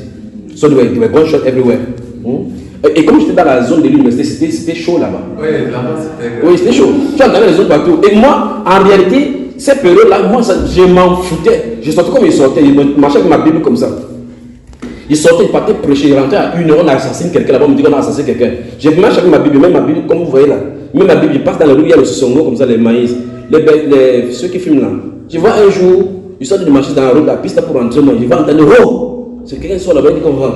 Il m'arrête, il dit, viens ici, il me tourne. Ça sort de la bouche, tu es allé à l'église, donc il dit ça, comme il est sorti de maïs comme ça, vous savez quand le maïs est sur la route comme ça, là, les feuilles de maïs sont comme ça là. Je traverse, je ne sais pas qu'il y a quelqu'un à l'intérieur du maïs. Et ceux qui sont à l'intérieur, c'est la nuit. Moi, je marche, quand je marche, je n'ai pas peur. C'est ça qu'on appelle le lion. Donc, je sors de marcher comme ça. Je marche pas comme ça, en chantant, il m'a dit comme ça là. Il m'a dit, je sors de la rentre de péché. Je m'en fous. Quand il y a le nombre noir, le serpent noir, moi je m'en fous de ça. Je marche, j'entends, oh, voir quelqu'un qui sort du maïs comme ça là. Viens ici. Il me tourne, il dit que tu étais à l'église aujourd'hui, il rentre dans le maïs. Je continue mon chemin. Parce qu'il a vu la Bible. Vous comprenez? Plusieurs fois, il a été victime d'agression où les gars sont venus m'agresser avec mon épouse. Dès qu'il a agressé mon épouse avait son sac ici. Ou bien celui-là, il y avait un devant moi, c'était deux. Je suis en train de marcher et puis le Saint-Esprit dit qu'il y a un bandit. Et puis je vois subitement quelqu'un qui vient là-bas. Il vient, il le regarde comme ça. Quand il venait de croire là, j'étais virulent parce que comme il fait le karaté, il pouvait les taper les deux là-bas. Mon épouse avait notre premier père était enceinte de notre premier fils. Et puis je vois le garçon qui sort, c'est à quoi là-bas, à quoi en plein, et les gens passaient dans la nuit. Et ça, je partais de résoudre le problème d'un foyer. Donc je laisse inviter au restaurant pour un couple, qu'on parle. Quand on finit de résoudre le problème, il part, on m'agresse. Et puis, je vois le monsieur qui sort comme ça, avec, ils étaient deux. Celui-là, il était pieds nus. Il avait la figure, le blanc dans tes yeux et rouge. Il vient devant moi et dit, je suis calme comme ça. Ma femme est ici avec la grossesse. J'observe, ils ont deux. Celui qui a dû m'interroger, elle devant moi, il commence à me fouiller. J'avais mes 100 francs qui restaient. Il fait comme ça, il me regarde, tu te demandes 100 francs que tu as. Il dit, toi, tu as combien? Il regarde. En ce temps-là, j'avais mon petit téléphone. Il y avait la corde sur ça, le petit téléphone là où la batterie sort. Il dit, mais c'est quel téléphone que tu as? Il dit, si tu n'as pas, achète pour moi. Il a pris le téléphone. Il se prend mes 100 francs. J'étais là comme ça avec mon jean, avait bien là. Je regarde comme ça. Celui qui était devant avait un long couteau comme ça, il avait arrêté. Le couteau était. Donc quand tu regardais en route, si je passe, ça va qu'il a le couteau. Ils ont un long couteau qu'il a arrêté comme ça. Quand j'ai identifié que voici son âme, j'ai regardé ma femme comme ça là. Si ma femme n'était pas là, c'est qu'il devait le mettre KO avant de dire au nom de Jésus. Parce que celui-ci, il avait la fumée, donc il ne voyait pas bien. Il suffit seulement qu'il avance comme ça, il prend celui-ci, je veux le frapper avec lui. Quand lui tombe, là, il va continuer à dormir. Je vais continuer avec celui-ci, donc le couteau, je l'immobilise avec. Mais quand j'ai regardé ma femme avec l'enfant, il peut faire comme ça, il poignarde l'enfant. Je suis resté juste tranquille.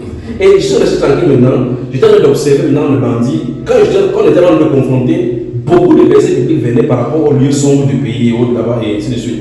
Et puis, comme ma femme avait son sac ici, il y avait sa Bible dedans. Au lieu de prendre le sac parti, parce que j'ai jamais compris cette agression-ci. Parce que le bandit, quand il agresse, il prend juste son sac et il court. Il n'a pas pris le sac. On était là en train de causer comme les amis. Il envoie sa main comme ça, pendant que celui-là fait comme ça. Celui qui avait le couteau était devant comme ça, il était là en nous regardant pour suivre ce qu'on va faire. Moi j'étais aussi calme là. Donc comme il m'a fait là, mes 100 francs avec mon petit téléphone. Donc il envoie maintenant. Moi je m'attendais à ce qu'il tire le sac de ma femme. Effectivement, il y avait de l'argent dedans. Il a fait la marche, il a envoyé pour la main dans la poche. Pendant qu'il a parlé fou. Il faut ça vous, c'est la Bible. Quand il a dit ça, il ça vous. Celui-là qui a le couteau, il a dit ce sont les gens de l'église, laissons-les. C'est comme ça qu'ils ont laissé le sac, son temps, il est parti avec mes 100 francs. Donc vous voyez que quand on mange, Dieu te protège, même si tu es innocent, même sur n'importe quoi. Alors quand tu manges comme ça, tu n'as pas. Tout ça, je suis de vous expliquer que quand vous allez dans la Bible, si vous êtes connecté à l'Esprit de Dieu, vous avez une autre assurance, vous avez un autre niveau, les autres, où normalement les gens ne peuvent pas comprendre. C'est pour ça qu'il faut comprendre ceux-là. Parce qu'ils se trouvent à un niveau donné où tu ne peux pas te trouver. Toi-même, regardez le cas de l'apôtre Paul par exemple. Son cas est un exemple typique de ce qu'on a dit. Si vous lisez chapitre 7 et chapitre 8, où on commence à parler de lui, Étienne était là pour leur expliquer ce qui arrivait à Jésus, pas vrai? Il a parlé, il a donné le résumé de la Bible depuis la Genèse jusqu'à Jésus, pas vrai?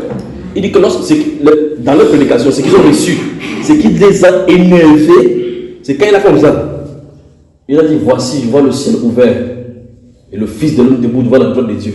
Et lui-même, par ces mots-là, il a signé son décret. Les gens déchirent le vêtement que au tête de la terre interne, comment tu peux rester ici, tu vas le voir Dieu au ciel. Ça a fait valer la mort. On dit qu'on l'a tué. Saul, un jeune homme nommé Saul, arrêtait la vie de ceux qui tuaient. Lui-même, plus tard, il dit j'ai persécuté à outrance l'église de Dieu et je l'ai forcé à blasphémer. Et c'est dans cette perspective-là que j'étais sur le chemin avec l'autorisation des souverains sacrificateurs pour aller à Damas, pour amener liés à Jérusalem, hommes et femmes qui croyaient en ces sectes. Il est en chemin. Donc vous voyez que l'apôtre Paul, son état, c'est qu'il était charnel. Donc on peut pas comprendre les choses de Dieu jusqu'à ce que le Saint-Esprit vienne vers lui. Amen. Boum! Il est tombé comme ça, il ouvre les yeux, il ne voit plus rien comme ça. Saul, pourquoi me persécutes-tu? Je vois là sur toi, qui es-tu, Seigneur? Je suis Jésus que tu persécutes. Il te sera dur de régerber contre les aiguillons. Que veux-tu qu'il fasse, Seigneur? Lève-toi, entre dans l'avion, te dira ce que tu dois faire. À cet instant-ci, il a quitté de l'ignorance vers la sanctification. Les personnes qui venaient pour arrêter, il a dit, sachez que Jésus est Seigneur. Alors qu'ils venaient comme ça pour arrêter les gens qui disent Jésus est Seigneur. Ils venaient les arrêter. Le voilà maintenant en train de parler. Des fois, dans un cas, il est arrivé à un chrétien. Les chrétiens disent non, c'est un infiltré. C'est celui qui veut vraiment nous entrer pour savoir comment il a tué les gens l'autre jour. Ils ont tapé les gens l'autre jour. Il vient là. Il dit que Jésus est Seigneur. Les gars étaient avec lui, se souvenaient comme ça. Que si tente là, chacun fuit. Mais Jésus l'avait transformé. Vous voyez que sans intervention du Seigneur dans la vie de quelqu'un pour qu'il arrive à la compréhension, un être humain ne peut pas vouloir. Parce que Pierre, comment ça s'appelle, Étienne était là, malgré qu'il ait cité la Bible de Genèse jusqu'à Apocalypse, ça n'a pas empêché qu'on le tue. Et pourquoi est-ce qu'il le tue? Dans Jean chapitre 16, le verset 2, la Bible déclare que l'heure vient où quiconque vous verra mourir croira rendre un culte à Dieu. Et même ils mettront plusieurs d'entre vous hors de la synagogue. Comme tu crois ça, sors d'ici. Donc, il faut que vous sachiez que c'est normal qu'un être humain, ton père ou ta mère, se confronte à toi par rapport à ta croyance. Parce qu'il n'est pas dans la compréhension. Dieu ne lui a pas accordé la grâce. Et donc, l'autre volet de ta question, tu dis, comment on fait pour qu'il comprenne? La Bible déclare que Dieu fait grâce à qui il fait grâce. Il fait miséricorde à qui il fait miséricorde. On se comprend? Très bien. Dans Deutéronome que nous avons lu là, au verset 4, il dit, jusqu'à ce jour, l'Éternel nous a encore donné un cœur pour comprendre. Donc les œuvres de Dieu n'ont pas compris. Et ni les yeux pour voir. Vous remarquez donc qu'il a parlé en haut de miracles que Dieu a fait. Et ils ont dit qu'ils ont vu. Mais ici en bas, il dit que vos yeux ne voyaient pas vrai. Qu'est-ce qui s'est passé? Donc Dieu faisait des miracles en Égypte, voulant les amener à une compréhension. Mais leurs actions montraient qu'ils ne comprenaient pas ce que Dieu a envie de faire. Et quand Jésus va venir sur la terre, si vous lisez Jean chapitre 12, si vous lisez Jean chapitre 12, je vous ai donné sur aujourd'hui, non? Jean chapitre 12. Eh bien, notez cela. Si vous lisez Jean chapitre 12, c'est sur ça que je vais m'arrêter, parce que j'ai vraiment détaillé la question, c'est pour que, il faut que vous soyez malhonnête pour dire que vous n'avez pas bien entendu. Très bien. Donc, dans Jean chapitre 12, si vous lisez le verset 37, la Bible déclare que malgré tant de miracles que Jésus-Christ fit en leur présence, ils ne croyaient point en lui. Vous avez remarqué ça? Wait, John chapter 12 and verse 37. First John or regular John? John. Not first John. John. What chapter? Chapter 12. C'est ce qui est écrit là-bas, n'est-ce pas? Oui. Très bien. Donc dans ce verset 37, il dit, are you there, Grace? Are you there already? Can you please open? Let us go on and finish quickly because I have to finish with this question now. You see, when I give the Bible verse, I want you people to focus there when I'm speaking, so that you should verify that it is a real what is written there. Maman, tu es là déjà? Maman, elle résistait, elle bagarre là-bas, elle fait comme ça le sommet de la traité, mais elle dit que l'affaire, s'il veut comprendre. Mais que le Seigneur te bénisse, tu aimes le Seigneur. Amen. Tu aimes le Seigneur. Quand ça rapporte, même si elle fait les hommes, dans son cœur, c'est sucré à elle. Elle aime la parole. Alors, donc, dans ce Jean chapitre 12, verset 37, la Bible déclare que malgré tant de miracles que Jésus fit en leur présence, ils ne croyaient point en lui afin que s'accomplisse ce qu'avait dit Ésaïe le prophète, qui a cru à ce qui lui a été annoncé, à qui le bras de l'Éternel a-t-il été révélé. Et la Bible continue en disant que aussi ne pouvait-il pas croire, parce qu'Ésaïe avait aussi dit quoi? Qu'il a aveuglé les yeux. Donc, si Dieu ne t'ouvre pas les yeux, vous remarquez que si vous prenez les Juifs, le temps des Juifs où il y avait Moïse leur expliquait qu'en fait il ne peut pas comprendre parce que Moïse lui avait jeté le voile sur ton visage et ce voile-là symbolisait le fait qu'ils sont voilés. Et la parole qui était écrite sur les pierres montrait que leur cœur était en pierre. Dans le Nouveau Testament, dans la Bible, quand tu crois en Christ, le voile est ôté, il écrit ça sur les tables de chair. Et c'est que l'Esprit de Dieu habite à l'intérieur. Parce qu'il avait dit, je nettoierai votre cœur, je vais donner un cœur nouveau, je donnerai de votre corps, le cœur de chair, je mettrai en vous le cœur de pierre et je mettrai mes paroles en vous. Je mettrai mes paroles en vous. Le but de Dieu n'était pas d'écrire les paroles sur les pierres. Mais c'est parce que le peuple avait le symbole, le cœur dur. C'est pour ça qu'il a écrit ça sur les pierres. Dieu ne veut pas que la parole soit sur les pieds, mais sur les cœurs. D'accord? Alors ici, il dit que malgré tant de miracles que Jésus-Christ fit en leur présence, il ne croyait point afin que s'accomplisse ce qu'avait dit Ésaïe le prophète, qui a cru à ce qui nous avait été envoyé. À qui le bras de l'Éternel a été révélé. Il dit aussi, il ne pouvait pas croire. Il dit, il ne pouvait pas croire. Parce qu'Ésaïe avait dit quoi? Il dit, il les a rendus aveugles. Et ça se trouve dans Ésaïe chapitre 6. Vous lisez Ésaïe chapitre 6, verset 8 particulièrement. Où Dieu a envoyé Ésaïe aller les aveugler pour qu'ils ne voient pas. Donc, alors pour répondre, quand quelqu'un ne croit pas, il est dans l'aveuglement. Dans 2 Corinthiens chapitre 3, la Bible déclare verset 4 et 5 suivant, il dit que si notre évangile est encore voilé, il est voilé pour ceux qui périssent. Si c'est voilé, C'est un voile. Pour ceux qui périssent, pour ceux dont le Dieu de ces siècles a voilé le visage. Donc si Dieu t'a voilé, tout ce que tu vas faire, ça va seulement t'énerver. Alors tu seras en train de parler, pendant que tu vas parler, tu vas dire par exemple, tu peux remarquer pour Étienne, il a parlé, tout le monde l'écoutait comme ça là. Après on a fixé les regards sur la Bible, des cas qui vit son visage, ça brillait comme pour celui d'un. Comment quelqu'un nous a vu comme un âme, vous voulez le tuer? Jusqu'à ce qu'il a dit quelque chose qui ne met pas en dame, que le ciel est ouvert, je vois le Seigneur au debout. Ça a fait, je peux le tuer. Donc, tu vas discuter avec quelqu'un pendant 1 heure, tu vas seulement dire une parole, ça va le blesser. Il dit que ce qui m'énerve, c'est ce que tu as dit là. Alors que tu as dit des choses, au moins 100 choses.